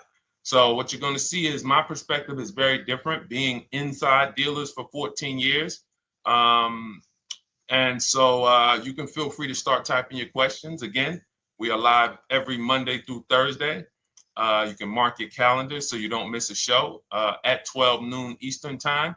And no question is off limits. There's really nothing that I think is going to catch me off guard. So, feel free to start throwing your questions out. First of all, who's shopping for a car? If you're shopping now, or you will be shopping in the next 6 months, type me in the comments. Who's shopping or will be shopping in the next 6 months? Because what you're going to see is you don't want to wait. A big part of what I teach is making sure you're positioned to get great deals, which is not waiting until it's an emergency. Now, sometimes you have an emergency, your car is totaled, your car was stolen, you have less than 30 days with your rental car and you have to get a car. That's different. But we don't want to go into a $30,000, $50,000, $100,000 transaction waiting to the last minute. So who's shopping for a car? Let us know in the chat. Let me know. Hey, yours truly. Great to see you. Great to see you on YouTube. We are live on 4 platforms: YouTube, Instagram, Facebook, and TikTok. So I have my man Dolan, the best moderator in the world, bringing your questions in. So no matter what platform you're on, you can start typing your questions. Now, this whole stream is going to be sponsored by my new digital book. It's called Cars from Home. 7 steps to saving time, money, and avoiding dealerships. It's already 5-star rated. If you look on goodreads.com, thank you to everyone who has reviewed the book. You've sent me your stories. You sent me your testimonials. You sent me your deals. Continue to do that. I love getting those emails.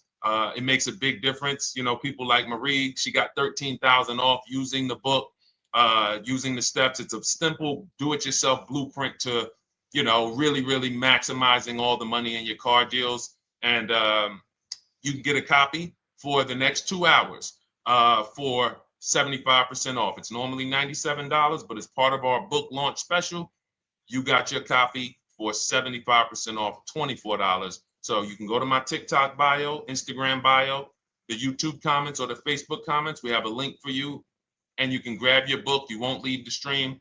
And you can come on back. Feel free to ask as many questions as your heart desires. All right. Good to see you, Nikki. Happy Monday. Great to see you. All right. So, okay, Dolan, let's start bringing in the first question. I want to check in on Instagram. And yours truly on YouTube asks, which fees can be negotiated on an offer for a used car? Great question. There's only 3 legitimate fees on every car when you're purchasing it pre-owned. Doc fee. Some people, you'll hear people say, "Oh, doc fees are made up fee." It's a legitimate fee. In fact, when you look on the purchase order, which is that long form after you get your car, you'll see it's oftentimes it's printed on there. So is it all profit for the dealership? Yes, it is, but it also is legitimate. Your DMV fees, plates, license, registration, and your taxes. So those are the legitimate fees. Now, what are not legitimate fees? Anything that's not those 3. The prep fee, the marketing fee, the service plan, internet fee. All of these things are absolutely made up. Absolutely made up. Now, what you're seeing now is you'll see, and this is why you never want to go into the dealership looking for a car that you didn't see online first. Online is where we create the competition. Once you're there, we've lost our leverage.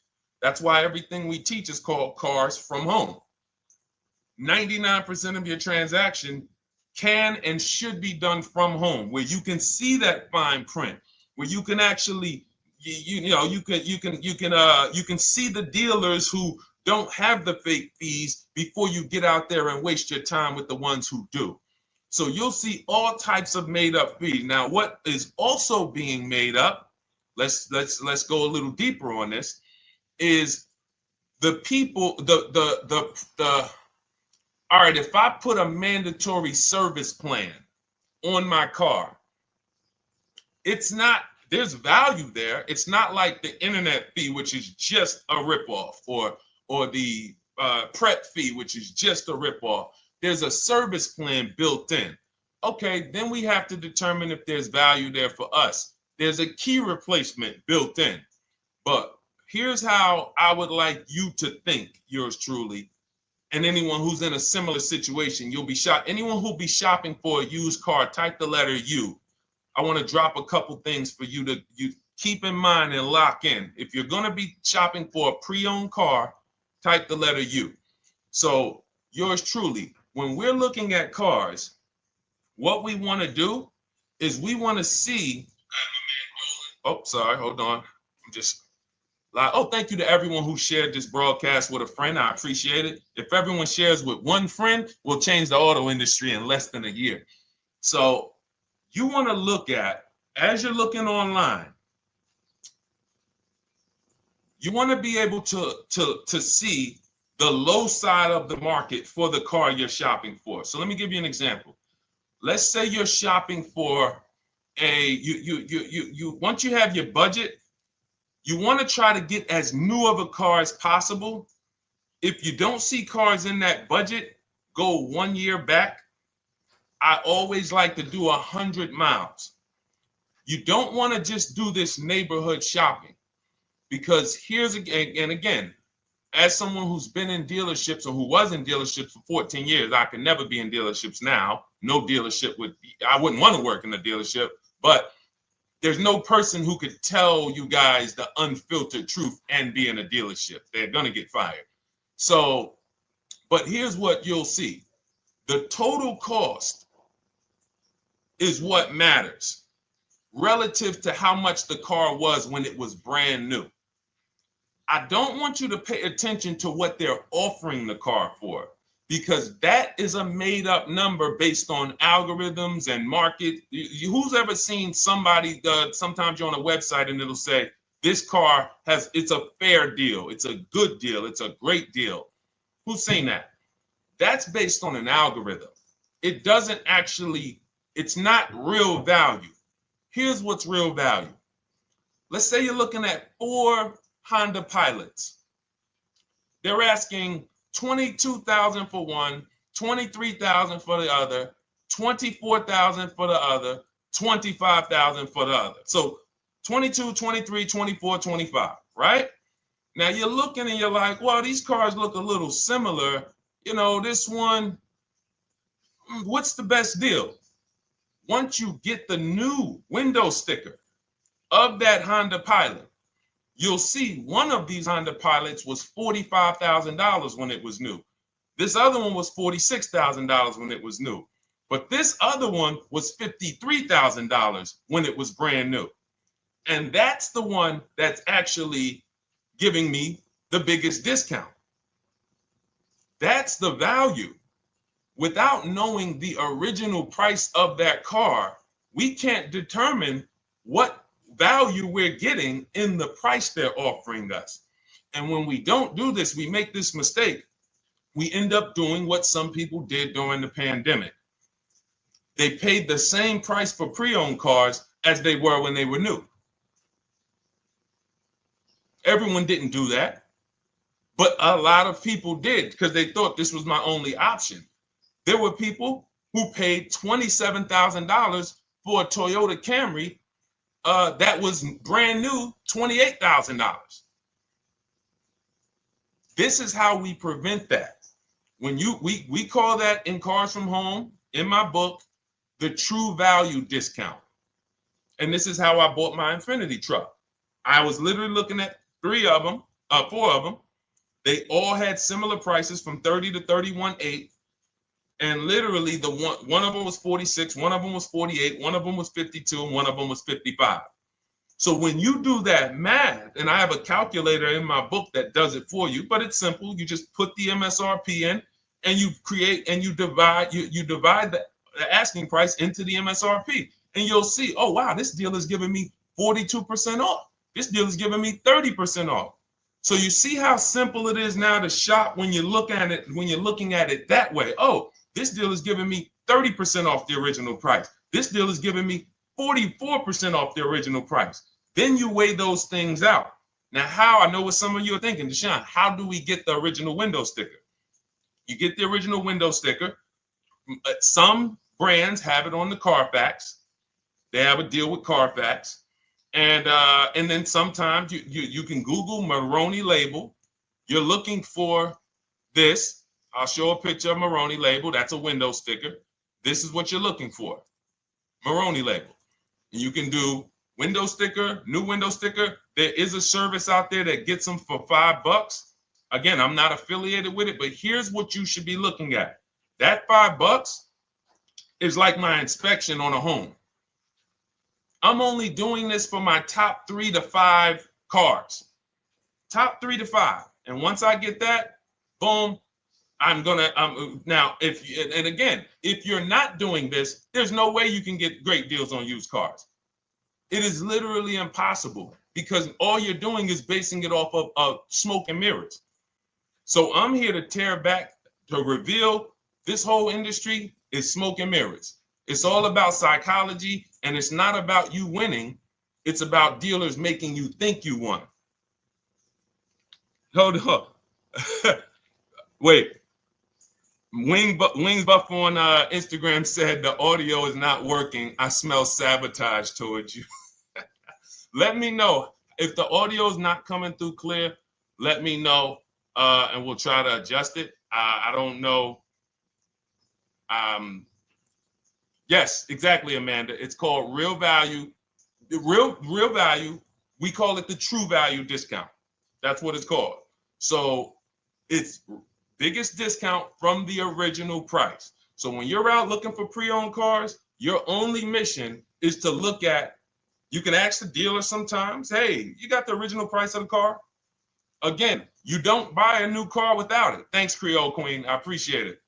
She said on TikTok, we're fine on TikTok. I don't know why it may be coming through different on Instagram, but maybe log out, log back in, and let us know if it's something that is just coming through on Instagram. But you'll see the difference. Type $ if y'all understand that before we move on, because we got a lot more questions coming in. But without getting the new car price of the used car, it's impossible. We can make up a price. We can literally just make up a price. Oh, we're asking $32,000 for the car. How do you know that's a good price? But when you know, oh, that car was originally $61,000, they're asking $32,000 for it. Oh, I saw another one over here. They're asking $30,000, but the original price was $50,000. It's not a good, you get what I'm saying? Lower price, which is what most people flock to. Oh, this one over here is $1,000 less. But that $1,000 less is getting you $8,000 less vehicle. Okay? Type $. All right, yours truly said she's good. Did y'all get that? Y'all getting this? Let me know if y'all getting this. All right. Thanks, Sweet Now. All right. We are live. This is our Monday, May 12th show. We do these shows Monday through Thursday, 12 noon to about 1:30 p.m. Eastern time. So we'll also rebroadcast the replay throughout the day. So if you couldn't catch it live, definitely catch the replay, and you'll be able to catch up on anything you missed. EJ, great to see you on Facebook. How do I buy a Tesla since they only are online and at one price? Great question. You don't negotiate with Teslas because they are actually one price. So when you look at a Tesla, you're actually looking at something none of the car dealers do, but they want to make you think they do it. One price, which means when you come into a Tesla in New Jersey, same price in California, same price in Florida, same price in North Dakota. Every other brand Every single car is individually owned and operated. Every car dealership. And, I remember like somebody came on the show and said, oh, Nissan is overpriced. I said, no, whatever Nissan dealer you went to was overpriced. There's another one probably 10 miles away. There's another one 15 miles away. There's probably 8 more of them within 25 or 30 miles. When they can make you think, oh, we're all the same, they got you. Big mistake. Very expensive mistake. Thinking every dealer is the same. They're all different. Even the ones that are owned by the same people, most times are still in some competition with each other. But Tesla, unless you're buying a pre-owned one price, no matter where you go, no negotiation. That's what it is. No other brand is like that, though. Go ahead, Dolan. Next question. Good to see you, Nia. Good to see you, Chantel Davis. Vanessa, good to see you, Maze of Empathy. Jonas checking in on TikTok. Great to see everybody checking in. Yes, exactly. Now, I'm actually pulling up something from my first book. It was called 52 Car Buying Questions Smart People Don't Ask That Cost Them Thousands. One of the questions was, how, when, and why should you visit a car dealership? How, when, why? There's only 3 reasons to be in a car dealership. 3 reasons. That's it. You're there to pick up your car because they don't deliver. You're there to test drive a car, or you are there to have your car that you're selling them appraised. That's it. You're meeting with the used car manager to have a car appraised. That's it. Everything else we do at home if you want to get the same results that the people are getting who are getting. Look, this is Christopher. Thanks so much for these resources. Read your entire book last night. I've already been underway trying to put my deal together. What a great book. I have my quotes together, and now I'm ready to take the next step with the calculator. Now, what he's talking about, notice he said I have my quotes, plural, because we teach something called the 25 to 5 strategy. You're connecting with 25 dealers. This is for new cars and leases. Different process for used cars. You're connecting with 25 dealers online. I'd show you how to do that in 20 minutes. This is not car buying school. We're getting these cars and these deals in literally less time than it takes you to visit one dealership and buy a car. You'll be there for 8-9 hours. We'll put in a couple hours over a couple days. And I'm getting them. Eventually, you'll be able to be as quick as me. I get cars in 60 minutes. Does not matter what I want. 60 minutes. If I'm following up on a deal a couple of months, maybe 90 minutes is going to take me. You'll get there eventually, but in the beginning, take you a couple hours from home. Because what you're doing is you're creating a competition. You're using the internet to create a competition. So we get 5 offers on every car. We will not buy a car without 5 offers, because the only way that you're going to see the 80%, we call them the 80%. That's 80% of dealers that are overpriced. The only way you're going to see that is to get 5 offers. It's going to blow your mind. That's when the veil is lifted. The first time now, if you want to do it your way, you want to call around, get the offers, call around, ask for it, try to not, fine, do it that way. As long as you talk to enough dealers to get 5 offers, because then you're going to see, whoa, they've been playing me. How is it that I'm shopping for the same car? I called and got the same. I called on this Hyundai Sonata. One dealer's telling me it's $480 a month. One dealer's telling me it's $450 a month. One dealer's telling me it's $420. One dealer's telling me it's $375. Another dealer's telling me it's $340. That's when you know you did it right. So and here's how you know you've done it right. If you don't see a $3,000 to $5,000 spread from your best offer, which we call the 20% dealers, to the worst offer, you didn't shop correctly. We have people all around the country, We've been helping people since 2021. In fact, during the pandemic, we had people really killing it because they were selling their cars for 7 grand, 12 grand more, putting that equity in their bank, doing leases, no money down. So it was a phenomenal time for people who had cars to replace and were making dealers bid to get their new cars. So doesn't matter the market. But until you actually do it, you're not going to, it's harder for you to believe it. You get what I'm saying? It's harder for you to believe, wait, you mean 8 out of 10 dealers are overpriced? 8 out of 10. That's why you must get 5 offers for you to see, wow. My highest offer is $200 a month more, and that's my local dealer. That's the dealer that's 20 minutes away, because oftentimes some of your closest dealers, when they see your zip code, they'll be like, oh, this person is not going to shop us. Let's give them this offer. It's that dealer that's 45 minutes away, an hour away, when they get your notification on their website and they're like, whoa, okay, this is a person in our competitor's market. Let's take this deal from our competitor. It's going to blow your mind. And then it'll be changed. Right now, you're just being exposed to the information. And the same thing on used cars.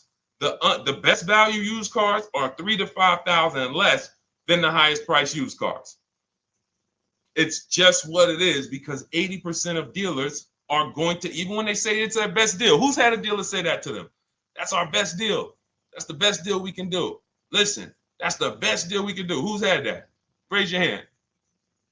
Who's in their car buying purchase, in their shopping, has heard a dealer at any time say, hey, that's it. That's the best deal we got, right?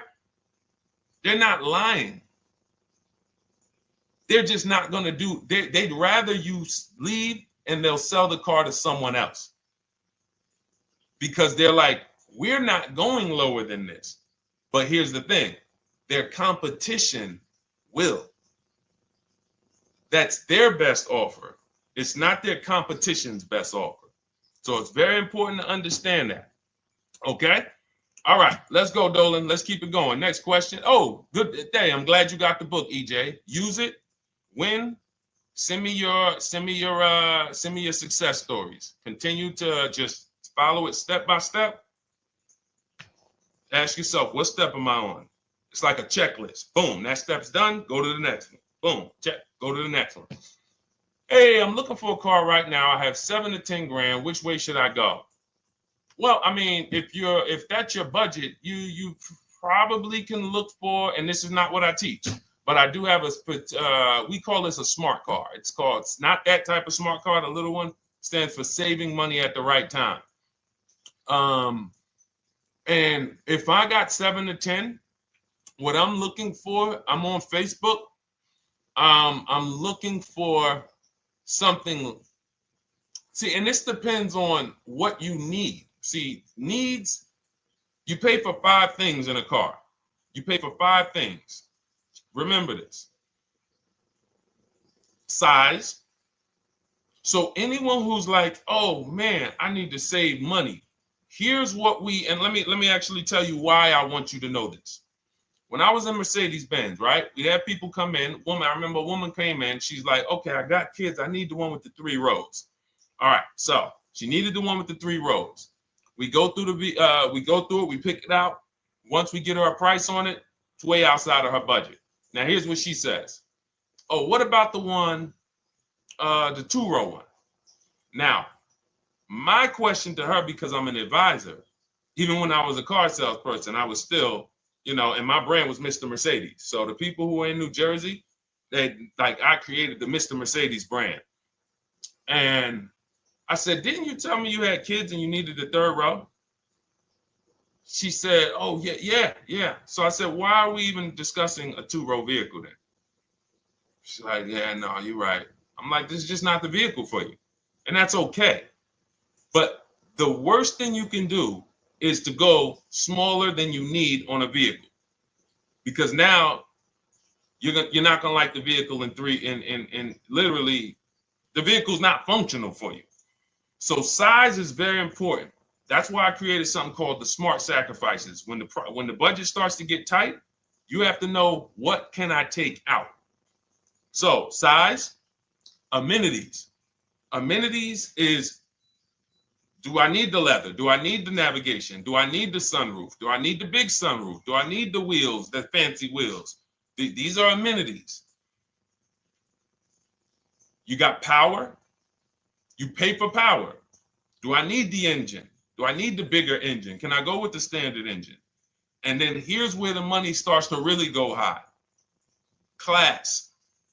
So you look at Chevrolet, Honda, Toyota. Okay, that's class. You go to the next class, you're looking at, let's go Infiniti, Acura, Lincoln, Genesis. These are the next class, which means you can have a vehicle, same size, same amenities. It's 10,000, 15,000 more, different class. Then we go, and of course you have Mercedes, BMW, Jaguars, somewhere in between, Lexus. These are going up in class. So, and then the last thing you pay for, which is really expensive, is exclusivity. So when you have a vehicle, oh, no one else has this vehicle, you're going to pay for that. You can have a super small vehicle. It doesn't have a lot of features, but no one has it. It's a ton of money. So as you're looking at your car with a $7,000 to $10,000 budget, you got to ask yourself, what can I take out? And I say, don't let it be size. Go with the smallest vehicle that will suit your needs, and then get the lowest number of amenities that'll suit your needs, the lowest amount of power, and then you look for the most recent vehicle. And I would look for something. Let's just say, for example, someone's looking at a Mazda 3. It's a $25,000 vehicle, brand new. I don't need the leather. I don't need the fancy stuff. I don't need a big bunch of power. I could probably find one for 10 grand that's not too old, maybe about 5-6 years old, if I'm looking correctly. But you have to know what you can live without, because if you go and do what most people do, most people are not going to listen to what I'm saying. They're going to go out and they're going to buy a big SUV with leather and all the features, and then they're going to get a 9-year-old one with no warranty because there's just no discipline there. See, the things I'm talking about, the disciplined people, the people who are financially astute, who's like, Deshone, I never knew that car buying was this serious. How, like, I'm overspending by $5 grand every car, a minimum. There's no way that you're not. So these things weren't taught to you. None of us were taught how to buy a car. We were literally indoctrinated into, this is how you get cars, ladies and gentlemen. And who indoctrinated us into that? The auto industry. The auto industry. No one told us, oh, create competition, shop for cars like you shop for other things online. There is an internet, no one taught us that. So you have to say to yourself, all right, boom, I got to unlearn so that I can relearn the new way to make sure every time I get a car that I love and I get the most for my money, which is not what most people are doing out here. There's blood in these streets. You hear people, oh, there's no cars, there's no deals. They're walking in the dealer saying this stuff. Like, you're going into a person who wants to sell you something and giving them all the strategy, all the ammunition to sell you, raise the price. Hey, man, I've been looking for this car. Not many people has it. Cha-ching. Thank you for telling me that. Oh man, the tariffs are coming too, right? I hear the tariffs are coming, so things are getting more expensive, right? Yep, absolutely. Yes, they are, Mr. Customer. Thanks for saying all of this stuff. That's how most people buy cars. That's why the auto industry is just printing money on the public. So you got to change your behavior, and that's what we do here.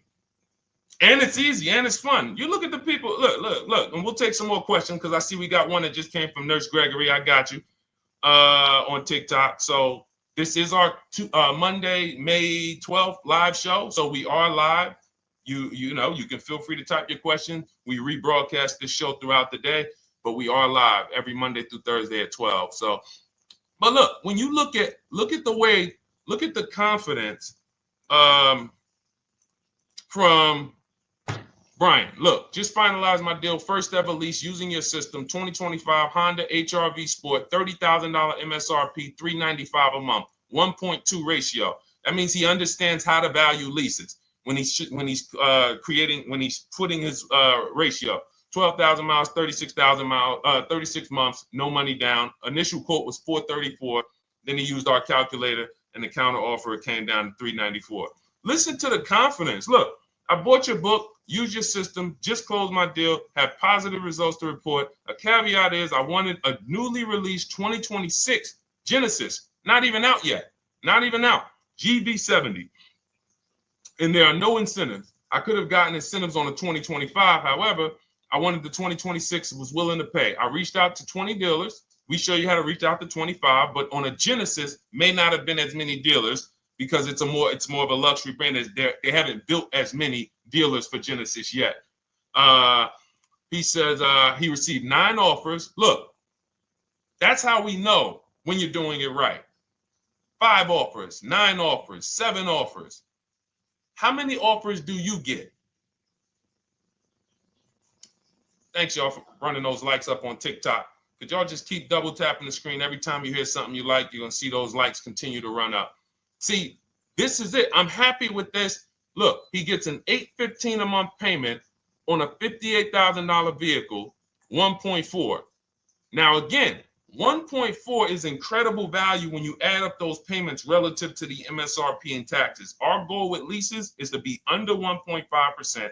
Now, I know for a fact he could have gotten about 1.2 on a 2025 Genesis because I just saw a person who's using our system get that.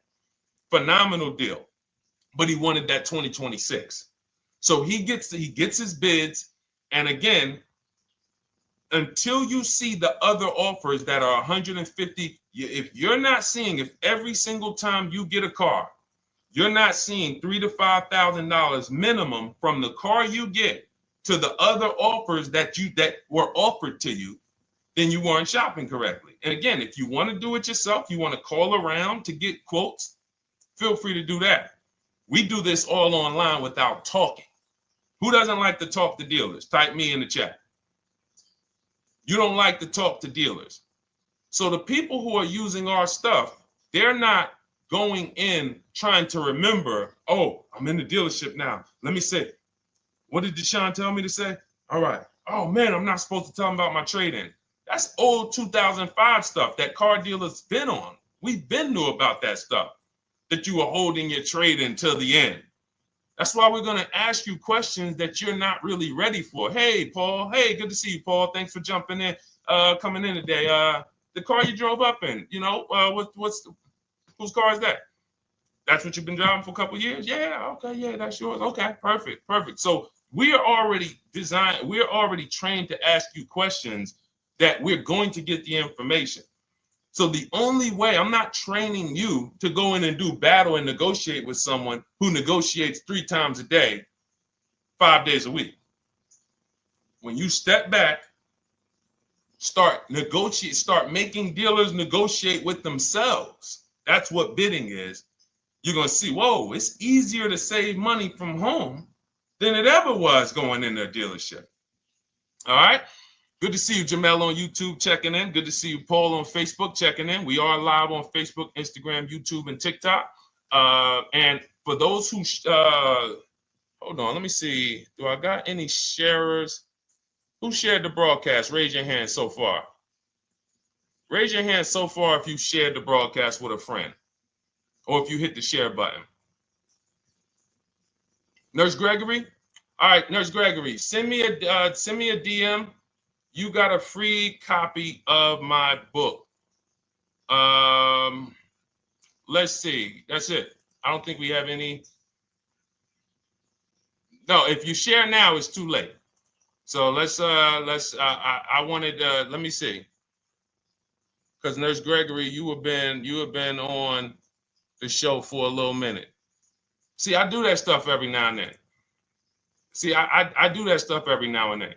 That's why when I ask you guys, like, to help me get this message out so we can help more people, you never know when I'm going to just say, you know what? You got a free copy of the book. So, I ask you guys to continue to share this broadcast so that we can help more people. Like, this is not about, because follow me. until most of the country is actually shopping from home, it makes our job shopping from home a little bit harder, because literally dealers know on a weekend, they come to us on Friday, hey, how many appointments we got? We got 200. 200 over the weekend. So they expect you guys to walk in. So until that goes from 200 to 100, and they're like, whoa, what's going on here? Whoa, people are not really walking in anymore. We're getting half the appointments. Oh, wait, what's going on? We only have 50 appointments. Memorial Day weekend, we got 100. We're normally at 300 appointments over a Memorial Day weekend. So until we start doing this collectively, it's hurting. It makes all of our jobs a little bit harder. So that's why I appreciate the people who share the broadcast. Yep, send me a DM. Okay, so let's go. We got more questions coming in, so pull them up, Dolan. Let's go. And this whole stream is sponsored by my new digital book. It's called Cars from Home: 7 Steps to Saving Time, Money, and Avoiding Dealerships. It's already 5-star rated.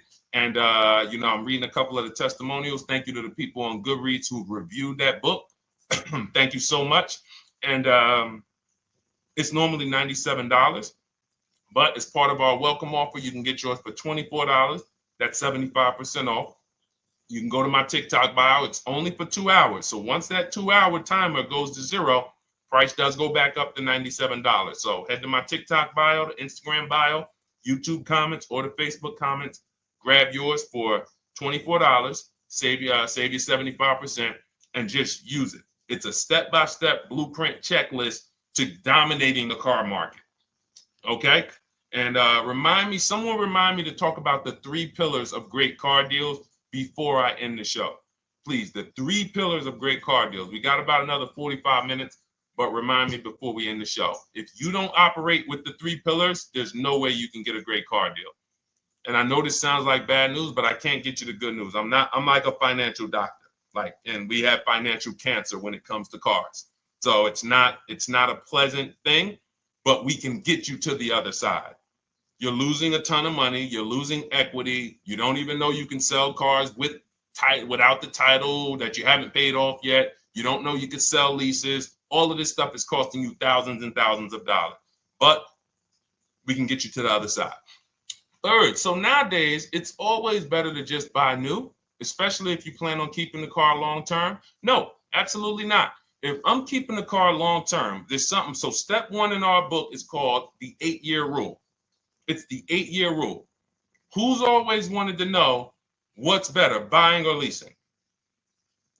Type me if you've always been like, Deshone, I hear about buying, I hear about leasing.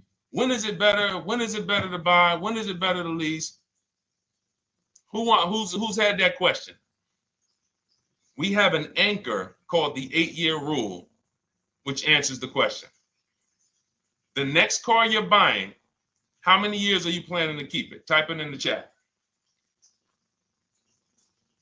We had a bunch of people that said they'll be shopping. The next car you're going to be purchasing, how many years do you plan to keep it? Okay, Nurse Gregory, I see 5. Okay, let's get some more answers. How many years do you plan on keeping the next car you are going to purchase? 2 to 3 years, Jamel Singletary. Perfect. Good to see you, Jamel. Rain King Leo on Instagram, 2 to 4 years. Perfect. Okay. Paul on Facebook says as long as possible. You got to go with a year. See, that's the reason why. See, the longest possible, well, give me a year, a number of years, because you're going to see people be like, oh, I plan on keeping that car, and I didn't do the research to even find out that the car wouldn't last that long. So, I'm not going to buy certain cars planning to keep them as long as possible, because it says literally around 100,000 miles, I'm going to start having problems with them. So if I buy them pre-owned, then I get to 80,000 miles. I mean, car starts having, so we need years. Mel Nelson on Facebook, 9. Paul, I see you, 10. Okay. Danielle Rosario on YouTube, 5 at least. So check this out. Roashu, I'm sorry, I probably butchered your name, on Instagram, 6. All right. DJ Ant Nice on TikTok, 6. Okay. 8-year rule says If your answer to that question was 8 years or longer, you should be shopping for a purchase, new or pre-owned, depending on your budget. Now, if your answer was less than 8, then you should be shopping for a lease. Both of these things come with caveats. Below market. Not these lease deals you see on commercials. Those are not lease deals. I don't even call them deals. None of those prices, as you guys see me share the leases that my students get all around the country and the people who read my book, you're going to be like, wait a minute. Those don't sound anything like the prices I see on the commercials. They're not. We get below market leases. And most of the time with no money down. We always shop with no money down. On a purchase, you need a below market purchase. Again, you should see $3,000 to $5,000 above on other cars that you didn't buy. So the car you got, whether you're purchasing it or leasing it, it should be $3,000 to $5,000 below the other offers that you've seen, the other cars that you've seen online. So when we look and say, do we go new or pre-owned? And I know some of you got shocked with who was taught never lease a car. Like when I just said the 8-year rule, and I said, hey, all of you who your answer, Jamel, 2 to 3, you should be shopping for a below market lease. Dario, YouTube, you should be shopping for a below market lease. Madison, Marv on Instagram, below market lease. Yep. Rain, you've had your car for 3 years. You're already debating getting rid of it. You should be shopping for a below market lease. Yep. Nurse Gregory, below market lease. DJ Ant Nice, below market lease. We'll talk about that in a little bit. You can ask why. But raise your, if you were taught never get a lease, never lease a car, let us know in the chat and we'll handle that. But I want to answer the rest of this question because he asks, is it always better to buy new? So if his answer, for those of you who said, I'm keeping more than 8 years, I'm not breaking the 8-year rule, I'm shopping, don't think about leasing. You're keeping at least 8 years, leasing should not even be in your vocabulary. Now, new or pre-owned. That's based on 2 things. First is budget, because you want to go over your needs and say, what do I need? Can I get everything I need in a car for my budget? New? No. Most times, you can't. So if you have a large budget and you're like, Deshone, I could actually go new or pre-owned. What should I get? Now that's a matter of your values. The values say, I've had 2 groups of people, long-term people. When I was in dealerships, some of you know I was with Mercedes for 5 years, General Motors for 5 years. I've been in the auto industry for 14 years. People would say, Deshone, man, I only get a new car. I'm like, yeah, I only get a new car every 10 years. That's why I get my new car. I'm going to treat myself. That's values. Now, some people say, well, I could afford both, but you know what? I want to knock 20, 30, 40% off the price. That's values. So it's a matter of your values. If you can afford both. But no, there's no one-size-fits-all formula. That's what got you guys in trouble. That's where you get in trouble at. Listening to people online that say, all of you should do this. All of you who's heard people say, this is the funniest thing in the world to me. Who's heard people say some teachers, car gurus who've only bought 30 cars in their life, they think they're a guru. Who's heard them say, never buy a new car? No one should ever buy a new car, ever. Who's heard that? Who's heard that? Who's heard that? I'm going to tell y'all how funny this is and how bad this advice is. And one day, I would love to be on a panel with like people who talk cars. All I need is 10 minutes. We're gonna rip them from leasing down to everything. So everyone should buy a used car, right? Oh, wait, I don't want to talk about your dad though. Miss you dad. She said I heard it from my dad. All right, but your dad probably is not saying everyone should buy used cars.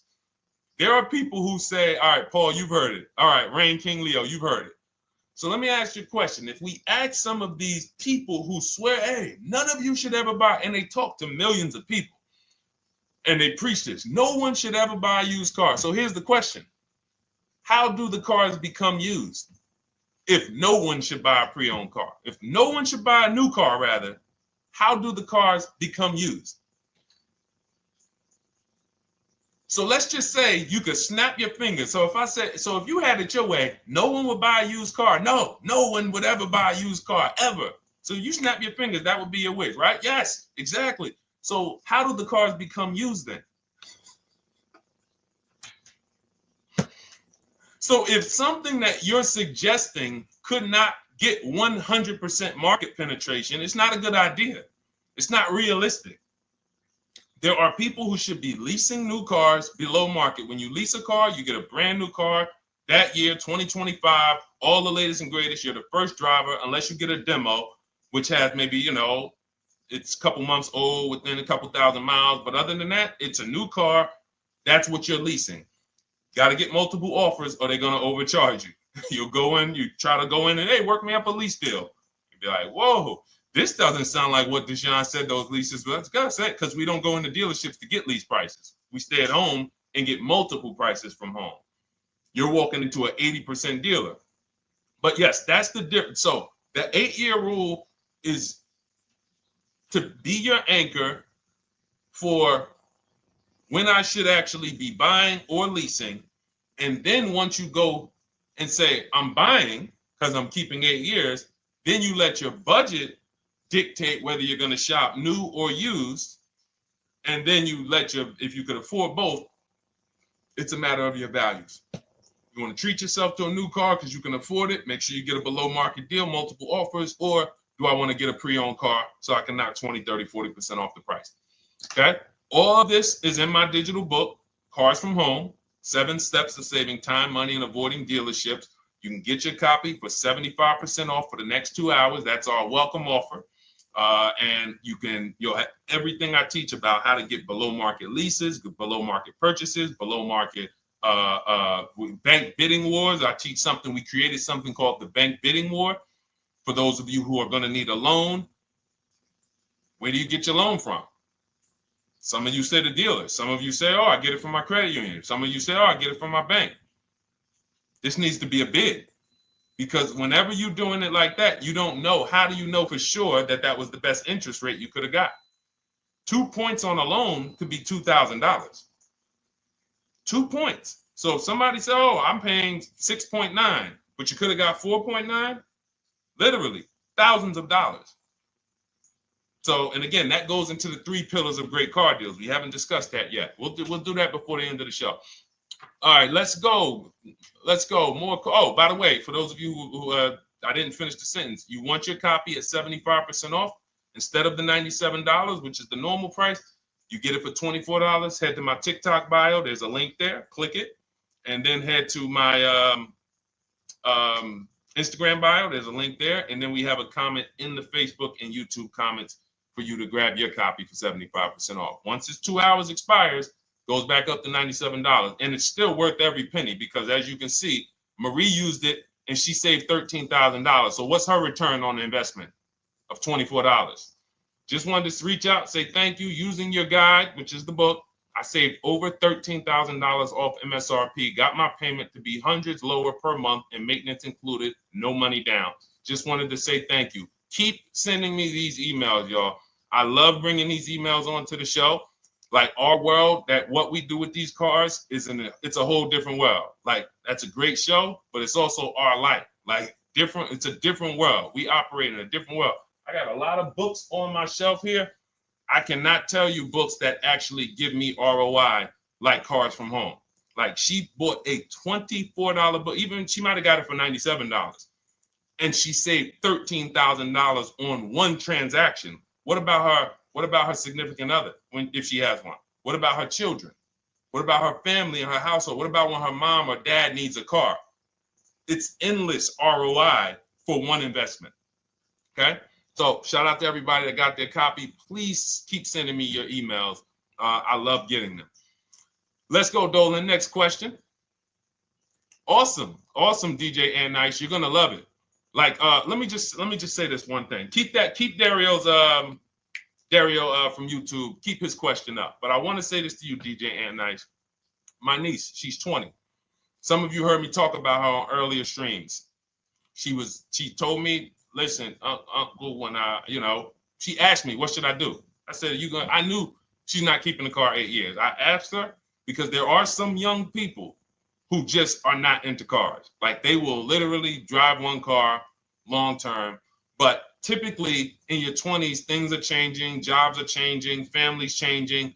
Your needs for the car may change. So I'm like, listen, 8-year rules.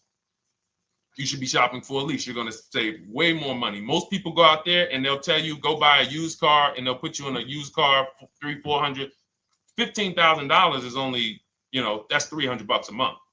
They'll go and put you in a, $400 payment, $20,000 used car, $18,000 used car. You barely got a warranty. Maybe you got no warranty. So in a year, 2 years, you better have a tow truck on speed dial, just so, you never know. You get what I'm saying? Not saying it's a bad car. Used cars, 5-year-old, 6-year-old, no warranty. You better have roadside assistance. So I said, let's do this. Pick a new car, go drive one, pick one under $30,000. Because she said, I would like my payment to be like, under $350. I'm like, all right. She's got her credit to where it needs to be. This is why we should have our young people with their first credit card early, or as a what's the term? It's slipping my mind. When we add our young our people to our account as parents, authorized user. And so she goes out. She drives the Hyundai Sonata. I said, okay, perfect. She said, I like the car. We get her offers. We started getting offers for her Thursday. By Saturday morning, her best offer was $338. We sent out counter offers because I have a counter offer calculator in my book. So when we get the offers, this stuff takes you minutes. Again, I'm not inviting anyone to college to be a car salesman. I'm inviting you to a system that will help you get cars in 90 minutes. So we get her offers. We send out the counter offer. We're probably going to land somewhere around because she only needs 10,000 miles. She's probably going to be about $295. Brand new car, 2025, $26,000 car. And so compare that. You get what I'm saying? So when you say DJ, and that was my experience. When I worked for General Motors, I went and leased my Pontiac. My boss is the one who showed me how to do it. I didn't even understand leasing. I was 22. He said, listen, even though I was selling leases, I was just a number. Most car salesmen are this. Y'all, this sound familiar? All right. That's what you want, sir? You like the car? Is this the color? Okay. Let me go get the numbers from my manager. You get what I'm saying? They don't understand the numbers, and that's how I was at 22. I didn't understand the numbers until I got hired at Ray Katina, and Ray Katina, all his salespeople are finance managers too. So that's where I learned the numbers. But before that, I didn't know how this thing worked. But anyway, I'm leasing my first car, $256 a month, Pontiac G6. Brand new car. My other friends out here, they driving other cars, $400, $500 payments. Used cars. So you're going to love it. Like the money is it stays in your bank account, which is our goal. All right.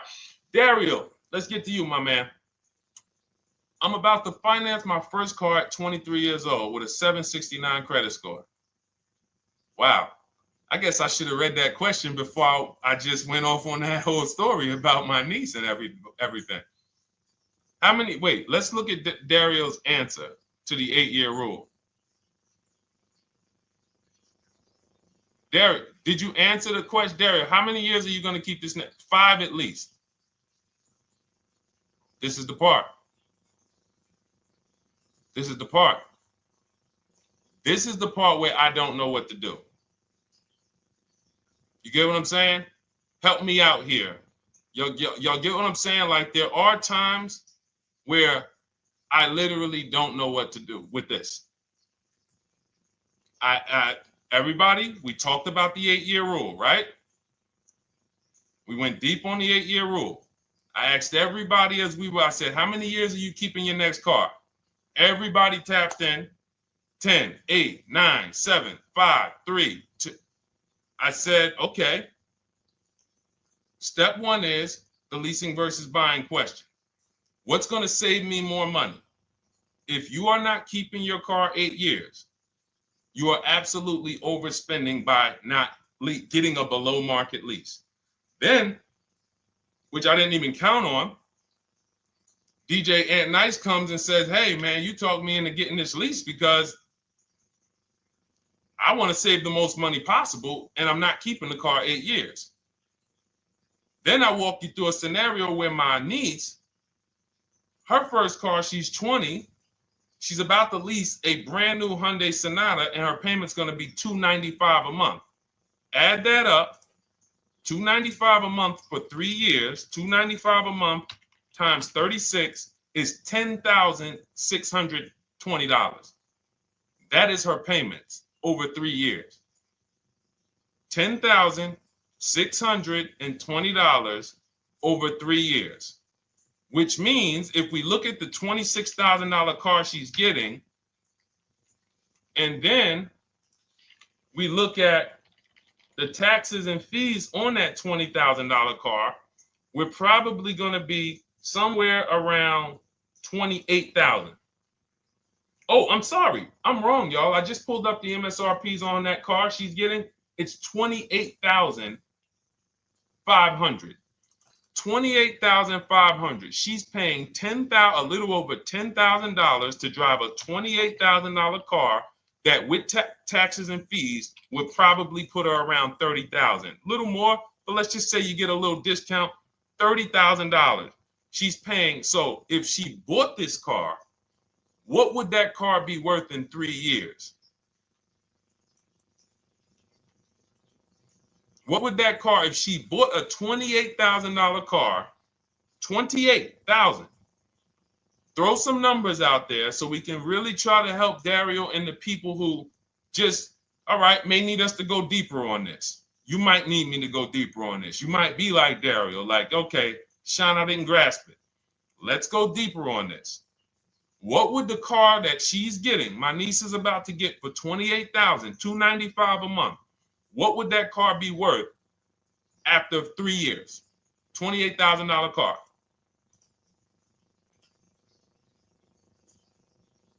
KJ Wonder, it's in the bio. Just click that link in the bio and you'll see a link that says $24 welcome special. Go grab it and come on back to the stream.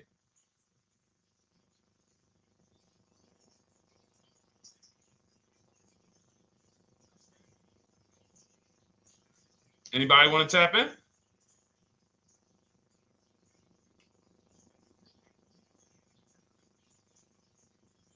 Thank you, DJ and Nice.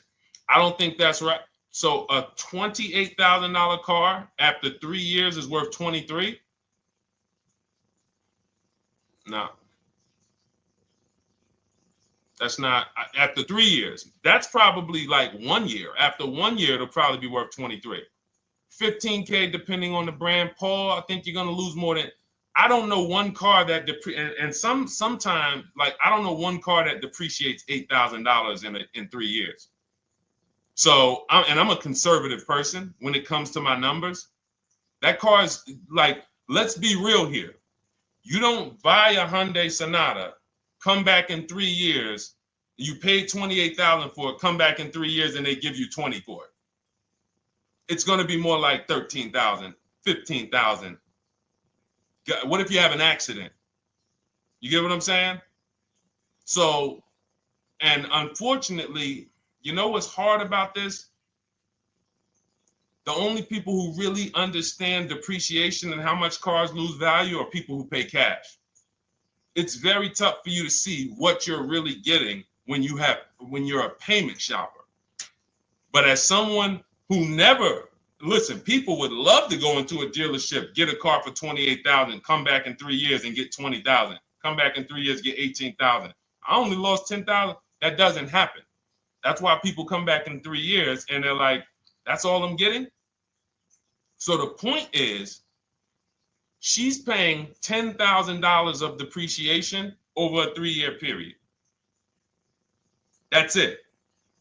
So in order to beat what she's about to get, or people who are getting below market leases, any people who are getting below market leases like we teach, you would have to get at least $20,000 to beat her. You would have to get at least, because she's only spending $10,000 over 3 years. And sold by foreign.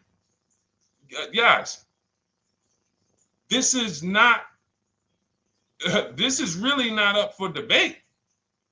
I am, and unfortunately, maybe the pandemic threw you off, because some of you, if that was like your first car you ever replaced, and you went and you got out of that car during the pandemic when every car was worth $7,000 to $12,000 more than it should have been worth. You can't do that today. And we had people right after the pandemic writing me saying, "Oh, yeah, I'm gonna do this, and then I'll go and trade that and get all my money back like I just did before." No, that was a very rare case of limited supply, the supply chain of cars. Now we might see that again with tariffs. When tariffs come, we might actually see our cars appreciate, because the whole new car market is going to be more expensive. But cars are not, literally the depreciation curve on most cars are 15% the first year, sometimes 20, another 15% the second year, 10%, 5%, and then it gets smaller. Once you get to about 7 years, the depreciation starts to cool off. You're losing 50% of the value in the first 5 years. And if you drive a lot, you're going to lose it quicker.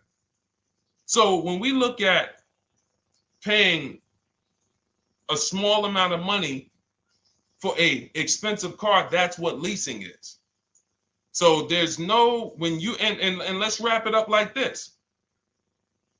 If she would have bought this car, this same, because this is really a leasing versus buying lesson. And I don't know, however deep we need to go on it, that's how much deep we need to go until some people it clicks, because it may not click for everyone. I'm trying to make it as simple as I can, which is why I'm only talking about what's coming out of your bank account. Like, isn't that what we're supposed to care about? But for some reason, some of us are thinking about other things when it comes to cars.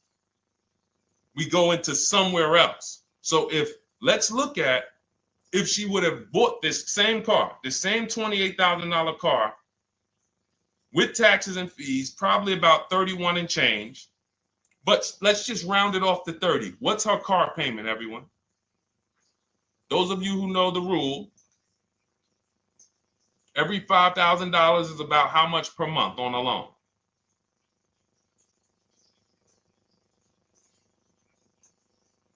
Every $5,000 is about how much on a loan?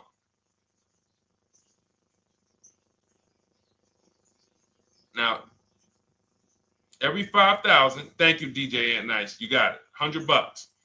So again, these are videos that I make that, thank God, has been seen hundreds of thousands of times, some of them into the million. Every $5,000 is about $100 per month on a 5-year loan. Yep, you got it, Jamel. So what would this car cost her that was 30? Thank you, Tony, man. It would cost her $600 a month. So the same car that she's leasing for $295 a month would cost her $600 a month if she wanted to purchase it. Now let's throw one more scenario in there. Let's say she finds one for this price that yours truly said, about $18,000. She gets a 3-year-old used one. 3-year-old used car, good mileage on it, taxes and fees. She's a little over, let's round it off to $20,000. What's her payment? What's her payment for a 3-year-old used version of what she's getting new right now? $400.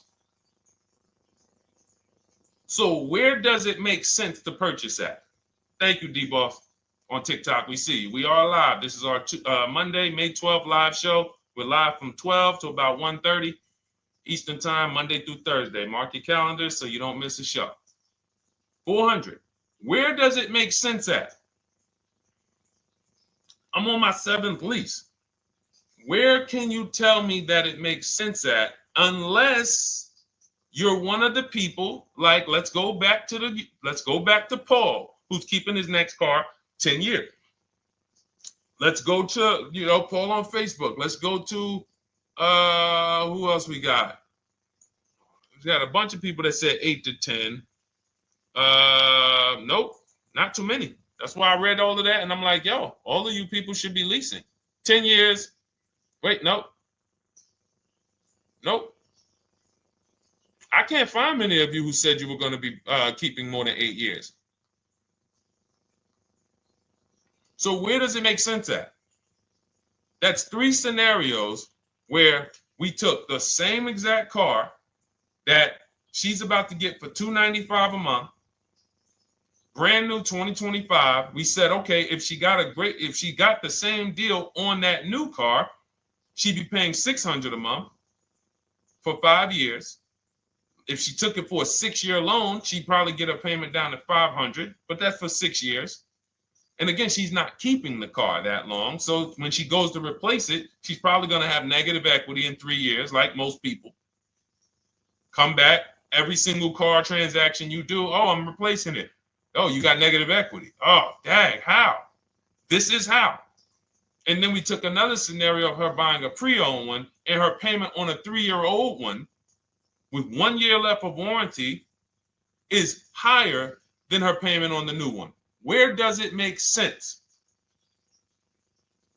Thank you, Tony, man. It doesn't. It doesn't.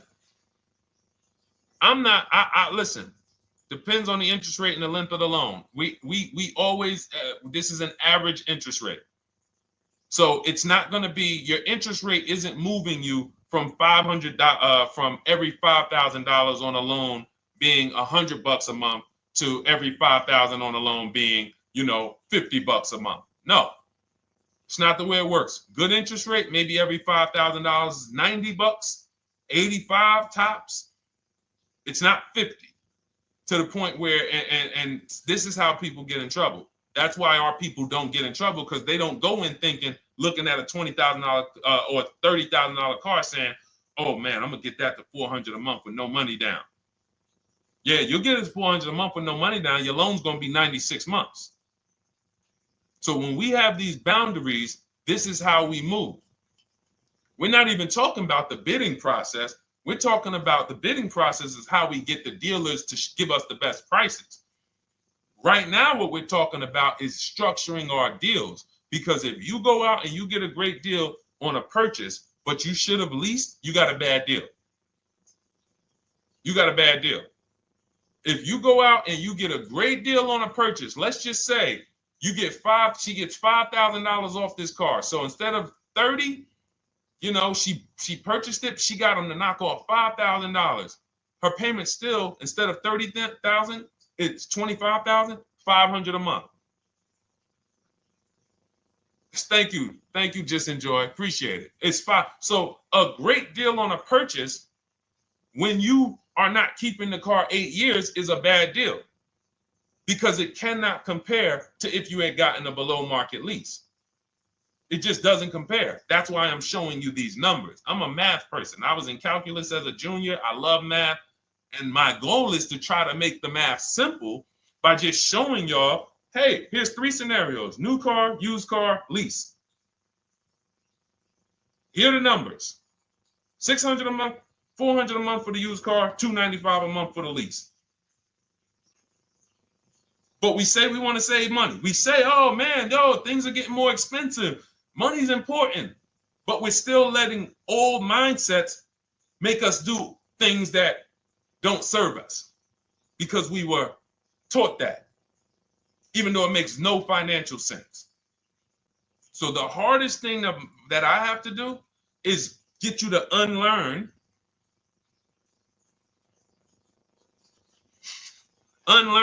what you have been taught. That's why I represent this brand, because I realize I can't do anything for you until you get rid of the bad stuff that you picked up. You didn't go to school and you were indoctrinated into, this is how they taught me to get cars, even though it makes no sense. It creates buyer's remorse. You leave the dealership hoping you got a good deal. I hope I did all right. You wouldn't bet a dime on it. If somebody came up to you, hey, would you bet money that you really didn't get a good deal? You would be like, oh no, I wouldn't take that bet. I don't. No, you have no confidence, no guarantees, nothing. And this is what people are still staying in. So when we talk, we're inviting you to the new way. We call it, this is the new way. And so everything that we're talking about, you can get in my literally my video, my step-by-step checklist, Cars from Home, 7 steps to saving time, money, and avoiding dealership. You don't have to worry about trying to remember this. You can literally get it in book form. It's a digital book. You don't have to wait for the mail. And the thing about the digital book is when something new happens, I update the book. Like a year ago, we had Room in the book. Room went out of business. If you had a physical copy that you had bought, now here I am talking to you about, oh, now guys, you got to get volume 2. No, I just went in, we update the master file, Room's going, process stays the same. So that's the thing. So it's normally $97, but as part of our book launch special, you can get your copy for $24, 75% off. It's a 2-hour only offer. So next 2 hours, if you visited, you'll see the timer. Once it gets to 0, the investment is $97, and it's worth every single penny. The return on that $97 will be incredible. But if you get there before the offer expires, you get yours for $24. So head to my TikTok bio, click that link, my Instagram bio, the YouTube comments, or the Facebook comments. We have a link there for you. Grab your copy for 75% off. All right. All right, Dolan, let's go. We got time for a couple more questions.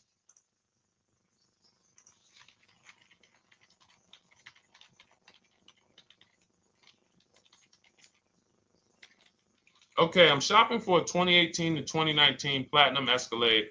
Should I buy in town, or what do you feel about delivery charges from out of town? I would compare. So it goes back to what we started talking about on the in the show when we first started. Total. This is why you need to know the original price. So when you know the original price, what you're looking at, and this is everyone who's shopping for a used car. Without knowing the original price, you're just grabbing at straws. You're buying based on made-up prices. You don't know. How do I know he's asking $65,000 for it? How do we know that's a good price? You don't. Buyer's remorse prone. Zero confidence in what you pay. But when we know the new price, oh, the original price of this one was $102,000. Original price of this one was $110,000. Original price of this one was $90,000. And when we get into more expensive cars, the losses become way more. To whom much is given, much is also required.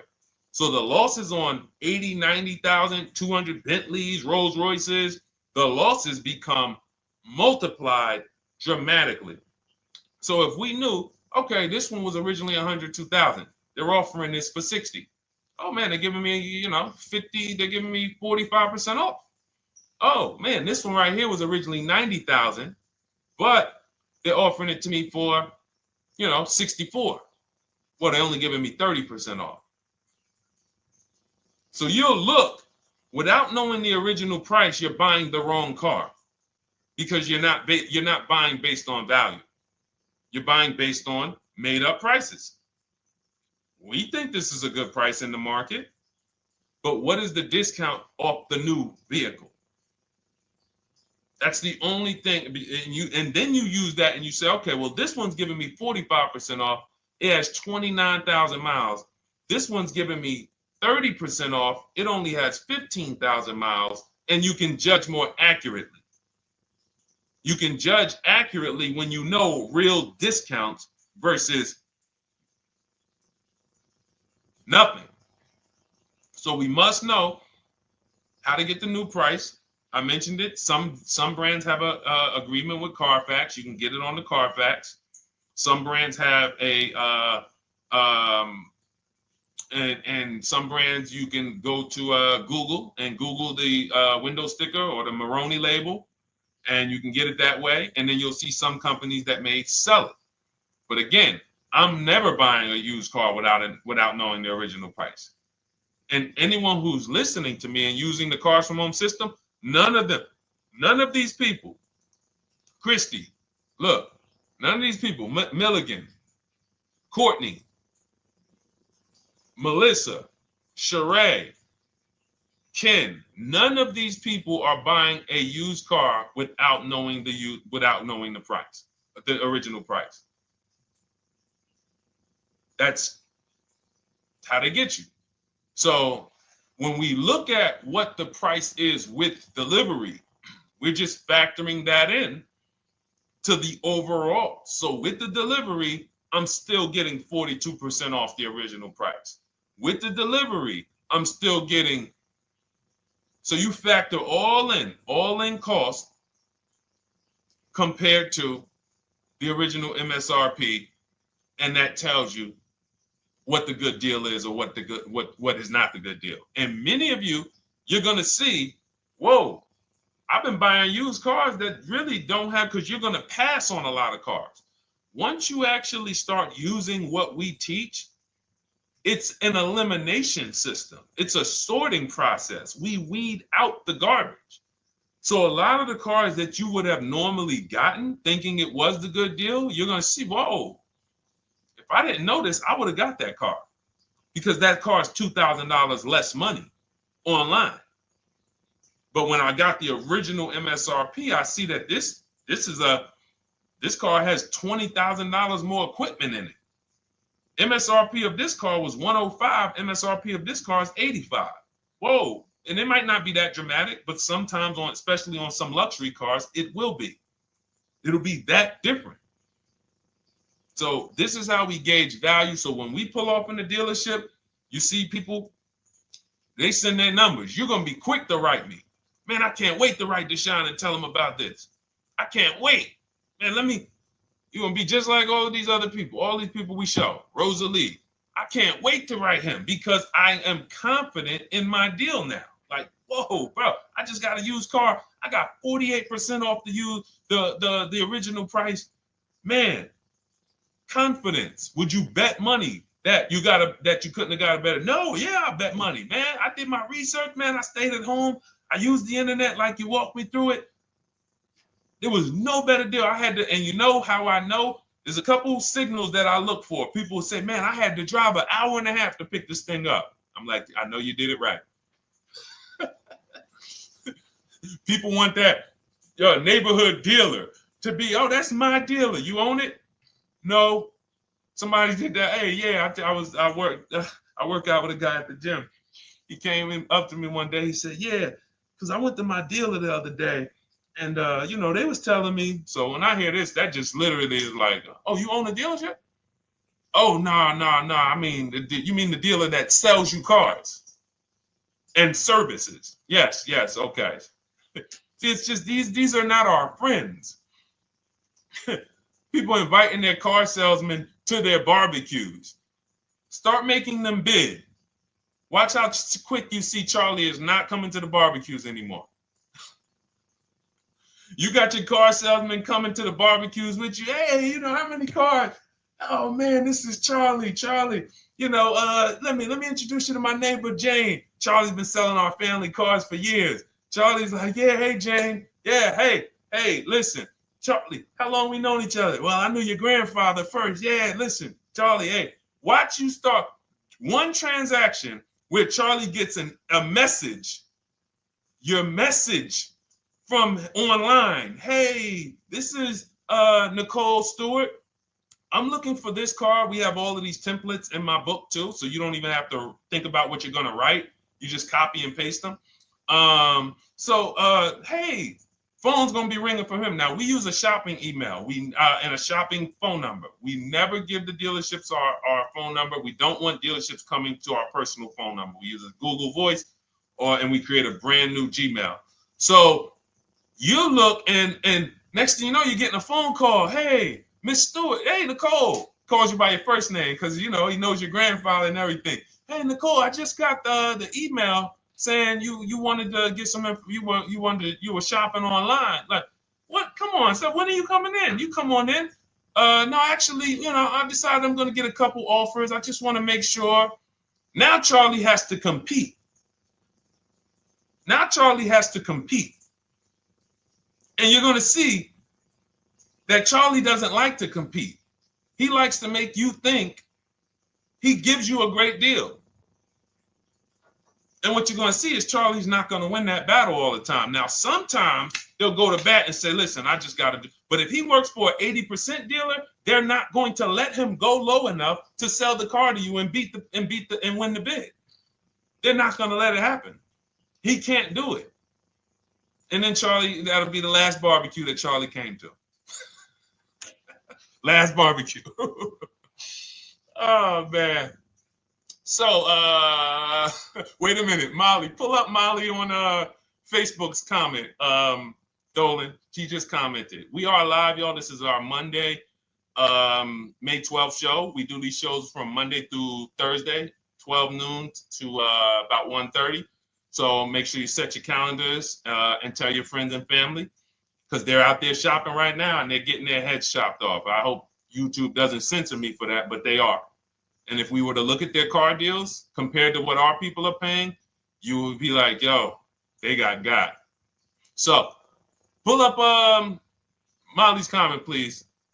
Okay, there we go.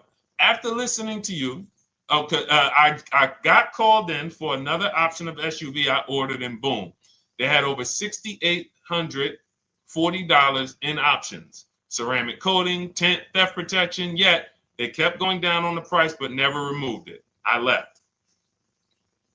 See, and this is, so there's two.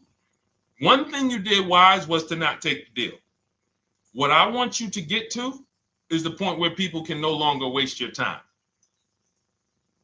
When you get to a point, see, with all of you using the Cars from Home system in my digital book, it's impossible to have anyone waste your time. Because when they waste your time, they actually still feel like they won. I'm going to tell you why. We're going to sell this car to someone else, and you still need a car. So that's why that's a reason why who's heard wait till the end, this bad negotiating advice, wait till the end to tell them you have a trade. They know that they literally will do this whole negotiation. You've been in there for 3 hours, 4 hours. Now you spring your trade in on them, and they know, well, we don't have to give her what she wants. We don't have to give her $16,000. Yeah, offer her 14. Offer her 14. Because she's been in here negotiating back and forth. We already dropped our price a little bit. We still got profit we're making, but listen, let's try to make some of that back on the trade-in. All right, offer her 14. Now you've been in here and you're like, no, wait, I know I could get 16 for it. Listen, the car's worth 14. I mean, listen, if you could get 16, God bless. Now they're in a position of strength, because if you walk away, you still need a car. You've wasted hours of your time. And if you take the deal, they won. So it's like some people be like, man, because that's what they're thinking about. You know how many people say, Dad, all right, I know I feel like I could get 16, but do I really want to go through this all over again? All right, let's just do the deal. Lost. Didn't get the money for their trade-in, have no idea if they're getting a good price on the new car. They haven't gotten other offers. That's the car business. That's what 95% of people do. That's the car business. Leave thousands on the table. And now we can talk about the 3 pillars of great car deals, because that actually ties into what we're talking about here. Thank you, Nicole. Thank you. Helping out the community. Listen, I help everybody willing to listen. I have the benefit of actually teaching something that is so effective. I get hundreds of people that write me and send me deals and get results. So I have a real-time gauge on how we're doing. Real time. Versus somebody who sells stuff, but they don't really care about the result. So you'll buy stuff and you're like, whoa, this is not the result I thought I was going to get. All we do is hold ourselves accountable to the results. And as long as we keep getting these emails in, as long as we keep getting people writing us, taking pictures, sending stuff, we know people out here getting the same types of deals that I would be getting. And that's what I want. I don't want anyone taking a deal that I wouldn't take. As somebody who's done thousands of transactions with Mercedes and General Motors, leased 7 cars. I'm the one my friends call. They've been calling me for 7 years, 8 years. Deshone, all right, man, I need a car. I'm good. Listen, this is what I do. And the way that we give them peace of mind is the comparison offers. You only have peace of mind with comparative offers. There's nothing else. That's why you can buy spaghetti sauce, and that's why you can buy a TV on Amazon in 5 minutes, 10 minutes. Because you're going to go through, boom, okay, all right, let me check Walmart.com. All right, let me check this site. All right, let me check this site. All right, this one's the best. You spend $800, $400 in 15, 20 minutes. And not feel buyer's remorse because you've seen the options. Buyer's remorse comes from not seeing other options. It's that simple. All right, let's go. All right, Dolan, we got time for. All right, yeah, throw another one in, Dolan. Let's go. All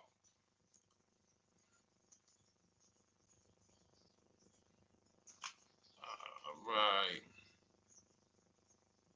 Okay, 2015 Mercedes-Benz C-Class C300. Hey, wait a minute. R. Hunter Photography. Just got the book, and I'm looking forward to reading it. Congratulations. Everyone who got your book, just type book in the comment section. I just want to give you a shout out. Thank you so much for those. If you have the book or if you just got the book, just type book. Thank you so much, R. Hunter Photography. Appreciate you. Make sure you send me your success story. That's what I care, whether you buy, lease, or purchase. Even when you use the bank bidding war, show me, hey, yo, this bank was at this interest rate. This bank was at this interest rate. And then the dealer got me this. Write me all of that stuff. I love hearing all of that.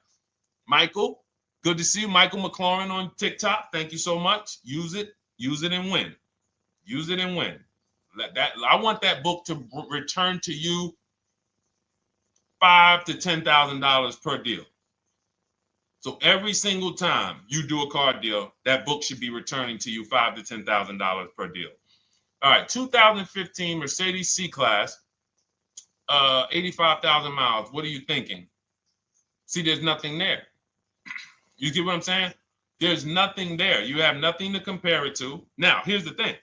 We teach something in the book called,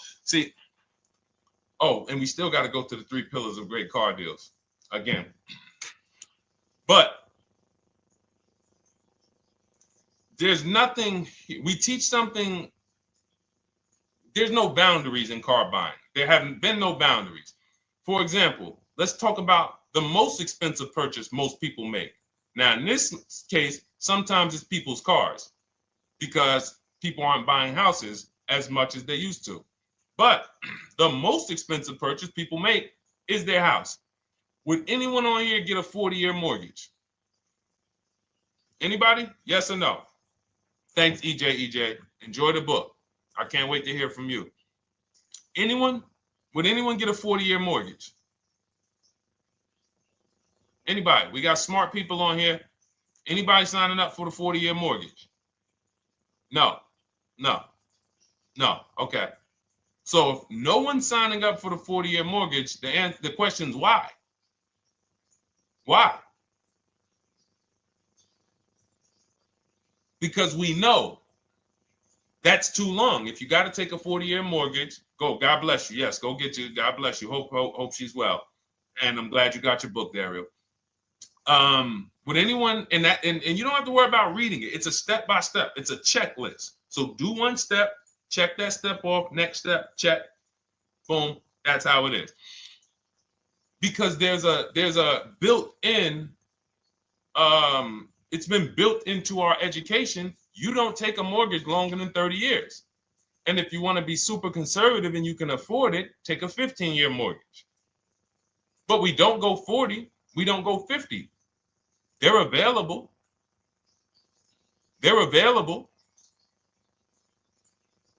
That's the same thing with 8-year car loans, 7-year car loans. And when we look at, so we have something called the rule of 72, which is 6 years, and the 10th birthday. What this says is you should never take a loan longer than 6 years, 72 months, and you should have the car paid off by the 10th birthday. Now, why? Because when I was in Mercedes, people who would come out is two people who hate, this is actually the same person. They hate Mercedes. They hate BMW. Why? Because they had an older one, no warranty, and they could not afford the maintenance and the repairs on top of the money they were paying for it. They hate it. You ever hear people say, oh, never buy that, man. I had one of those. It was a money pit. It was a money pit because you bought one that you wanted to shoehorn your way into the car. You couldn't afford the one that had the warranty, 3 years, 4 years old, buy an extended warranty, keep it 8, 9, 10 years, pay the car off in 5 or 6, and then you have, a couple years with no payment. You still have money to the side for your maintenance and your repairs when things go wrong. No, you bought one right from the start with no warranty because you wanted to be in a Mercedes. And they come out crying. You could just see it welling up in their eyes. We know, we've seen it too many times. That's a brand that people without any affordability index, they're going to buy cars that they cannot afford because they can afford the payment. And the saying is, if you can't afford to maintain it and repair it, you can't afford the car. So we never want a car that has a loan on it past the 10th birthday. That's an affordability gauge. That means I'm looking at a 6-year-old car. Car is 6 years old. 4-year loan. The amount of the number of years on the car, and this is in my book. Nothing I'm telling y'all is me coming off the top of my head or off the fly. I'm teaching you out of my book. That's what these shows are. I'm literally, when you are reading the book, I remember Deshone talking about this on the stream. Oh, I remember Deshone said this on the show. Everything I'm teaching you on the show is my book. So you can understand. I'm not winging any of this stuff. But when you look at the rule of 72 on the 10th birthday, it says the age of the car and the number of years on the loan should not go past 10. So if you're looking at a 5-year-old car, that already says my budget can only afford 5 years old. Like I can't get 4 years, 3 years old, which means I need a 5-year loan. If I'm looking at a 4-year-old car, I could do a 10-year loan. I mean a 6-year loan, because that's under 10. If I'm looking at a 3-year-old car, I can do a 6-year loan. 2-year-old car, 6-year loan.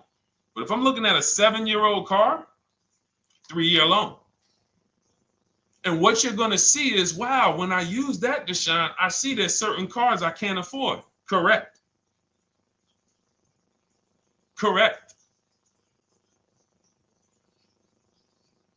Because you can't afford the car to begin with if you need to get a 6-year loan on a 7-year-old car. Does that make sense? Type $ if that makes sense. Type a $ if you're getting this. Type a $ and let me know you're getting this. Never heard of a 40-year mortgage. Exactly, Artelis on Instagram. I didn't hear about it until I started teaching this. Because the reason we created the rule of 72 on the 10th birthday is because we wanted to bring the same standards that they have in mortgages to the car business. There are people who only get a 3-year loan on a car or a 4-year loan on a car. That's like a 15-year mortgage, short-term mortgage. And then there's people who say, all right, I want to do a more average 5 or 6-year loan. That's your 30-year mortgage. But when you start going to 7-year loans, that's 84 months on a car, you're moving to like a 40-year mortgage. You are going past affordability. This is a sign. This is a red flag. I cannot afford this car. I cannot afford this car. Let me look at less car. Let me look at what I can sacrifice. We talked about that earlier. Can I sacrifice size? You don't usually want to do that unless you're getting a car that's just big for no reason. Oh, I just like big cars. Well, you might not want to get a big car in this time. You might want to go smaller. But never get a car that doesn't cover your needs in terms of size. What you really want to look at is amenities. All right, I don't need the big sunroof and the leather and all of this stuff. You know what? Let me go to the next amenities down. Class. So you're like, oh man, I'm used to driving Lexus. I'm used to driving Mercedes. I'm used to driving Genesis. I'm used to driving Infiniti, Acura. No, maybe you got to go down to the next class. You'll save $5,000-$7,000 going to a lower class of vehicle. These are the things that you want to be looking at. This is how you want to approach. This is how you don't. This is how we win. This is how you understand your car transactions versus just like, all right, time to get a car. Can you just do this for me, Mr. Person who I know is going to make money on me, and it's your job to make money and they're going to fire you if you don't make money on me? Could you just get me the best deal possible? No. EJ, thank you. Ray, getting value out of it. I see you. Awesome. Deshone, how much should we try to negotiate out the door? That's a bidding process. See, that's a feeling for, we don't worry about that. I'm going to tell you why. Some deals, their best deal is going to be $10,000 off. Some cars, the best deal is going to be $5,000 off. Give you an example. In some deals, the best deal is going to be, you're not ready for this, almost $30,000 off. Now, let me show you each one. So when you look at, where's Tiffany? So Tiffany, no, that's Chris. Hold on. That's Kanika. Oh, wait a minute. All right, let's go to the. So the question you're asking reflects normal negotiation, which is we're feeling for the bottom. We don't really know where the bottom is. We're feeling for the bottom. And you're feeling for the bottom, it's a losing strategy because you don't know how deep, you don't know how low the bottom is. When you feel like in your gut, okay, I think this feels like the bottom, you take the deal. Losing strategy. Because the bottom is different for everyone. So you look at somebody like Sean. Sean gets 15, he bought an F-150 Lightning. He got, with the discount from the dealer and the hidden money, unadvertised rebates, over $20,000 off his F-150 Lightning. Over $20,000 off. Now, you look at somebody who, let's see if we can find Kimberly. Kimberly, when she got her Maserati, I love just keeping Kimberly up because she's like, you know, she got over $20,000 off her brand new Maserati when she got it, even though it was last year. But I want to look for a smaller deal. So I think I might have took Tiffany's down. Hold on. Because Tiffany got a Mazda. Hold on. I used the strategy in your book. Hold on. Tiffany got a Mazda, and when she got her bids, her best offer was $6,300 off. That was the best offer on that car. But she had other offers that were $3,000 off, $2,000 off, sticker price, over sticker. That was $63,000 off, $6,300 off. Then you look at somebody like Milligan. Milligan got the biggest discount I've ever seen in my life. She got a $79,000 car. She got her bids, and she got almost $30,000 off. It's $79,000. She paid $51,359. Brand new car. Brand new car. Brand new car. So do you see that if we're trying to feel for the bottom, let's say you think, all right, $3,000 off. I guess that's a good deal. You're getting beheaded. So we cannot feel for the bottom. That is buyer's remorse prone. That is how we have buyer's remorse. The only thing we do is we sit at home, we get bids. That's the name of the game. When you are getting bids, life changes. You now know, oh, this deal is taking off 8. This deal is taking off 2. This deal is taking off 8. This deal is taking off 10. This deal is taking off nothing. Oh, the $10,000 dealer wins the bid. You took off $10,000. That was the bottom. And again, we use the 25-to-5 strategy where I show you how to connect with 25 dealers in 20 minutes from home. You get your bids. You want to call around, do it by phone, call and get your bids by phone. We do this by email without talking. That is what's in my book. That's how we do it. So everything we talked about is in my new digital book. Cars from Home, 7 Steps to Saving Time, Money, and Avoiding Dealerships. Normally $97, part of our welcome offer. You get your copy for $24. That's 75% off. In my TikTok bio, click that link. My Instagram bio, click that link. Or YouTube comments in the Facebook comments, deshonsbook.com. 2 hours, get your $24 and let that continue to make money for you and keep money in your family. We didn't talk about. We didn't talk about selling leases and equity in leases. We didn't talk about the bank bidding wars. We didn't talk about,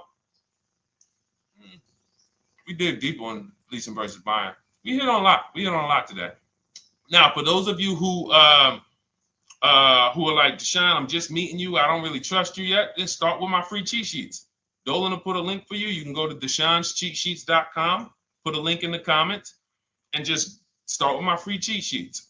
We've given thousands of people have started with my free cheat sheets. That'll expose you to the Cars from Home world, because once you see the value, like, wow, this is what Deshone's giving us for free. What is in the book? The book is your step-by-step checklist, step-by-step blueprint. But if you're like, you know what, let me just get started with the cheat sheets, go grab the cheat sheets. Now, mark your calendars. We're here Monday through Thursday, 12 p.m. Eastern Time. Show usually lasts about 90 minutes. You can bring your questions. You might be watching this on a replay, because you'll see a lot of people ask the same question you would have asked. But mark your calendar so you don't miss a show. We'll be back, and then we'll run the whole replays all through the weekend for those who couldn't be here during the week. So I'm going to start. I might start doing something for people who bring people. Write me some ideas, because what I really want is I want to come up with something, a way to reward people who share. That's why I wanted to give a free copy of my book to our nurse on TikTok. You know, like, I want to come up with something for people that bring people, that help me actually spread this message. DM me some ideas, and I'll watch that. I can't read all the DMs, but I will certainly start that DM with, you know, I have an idea, and then I'll know that's you, because I want to come up with something specifically for the people who share. All right. I'll see y'all tomorrow. Thanks for watching. This has been our show.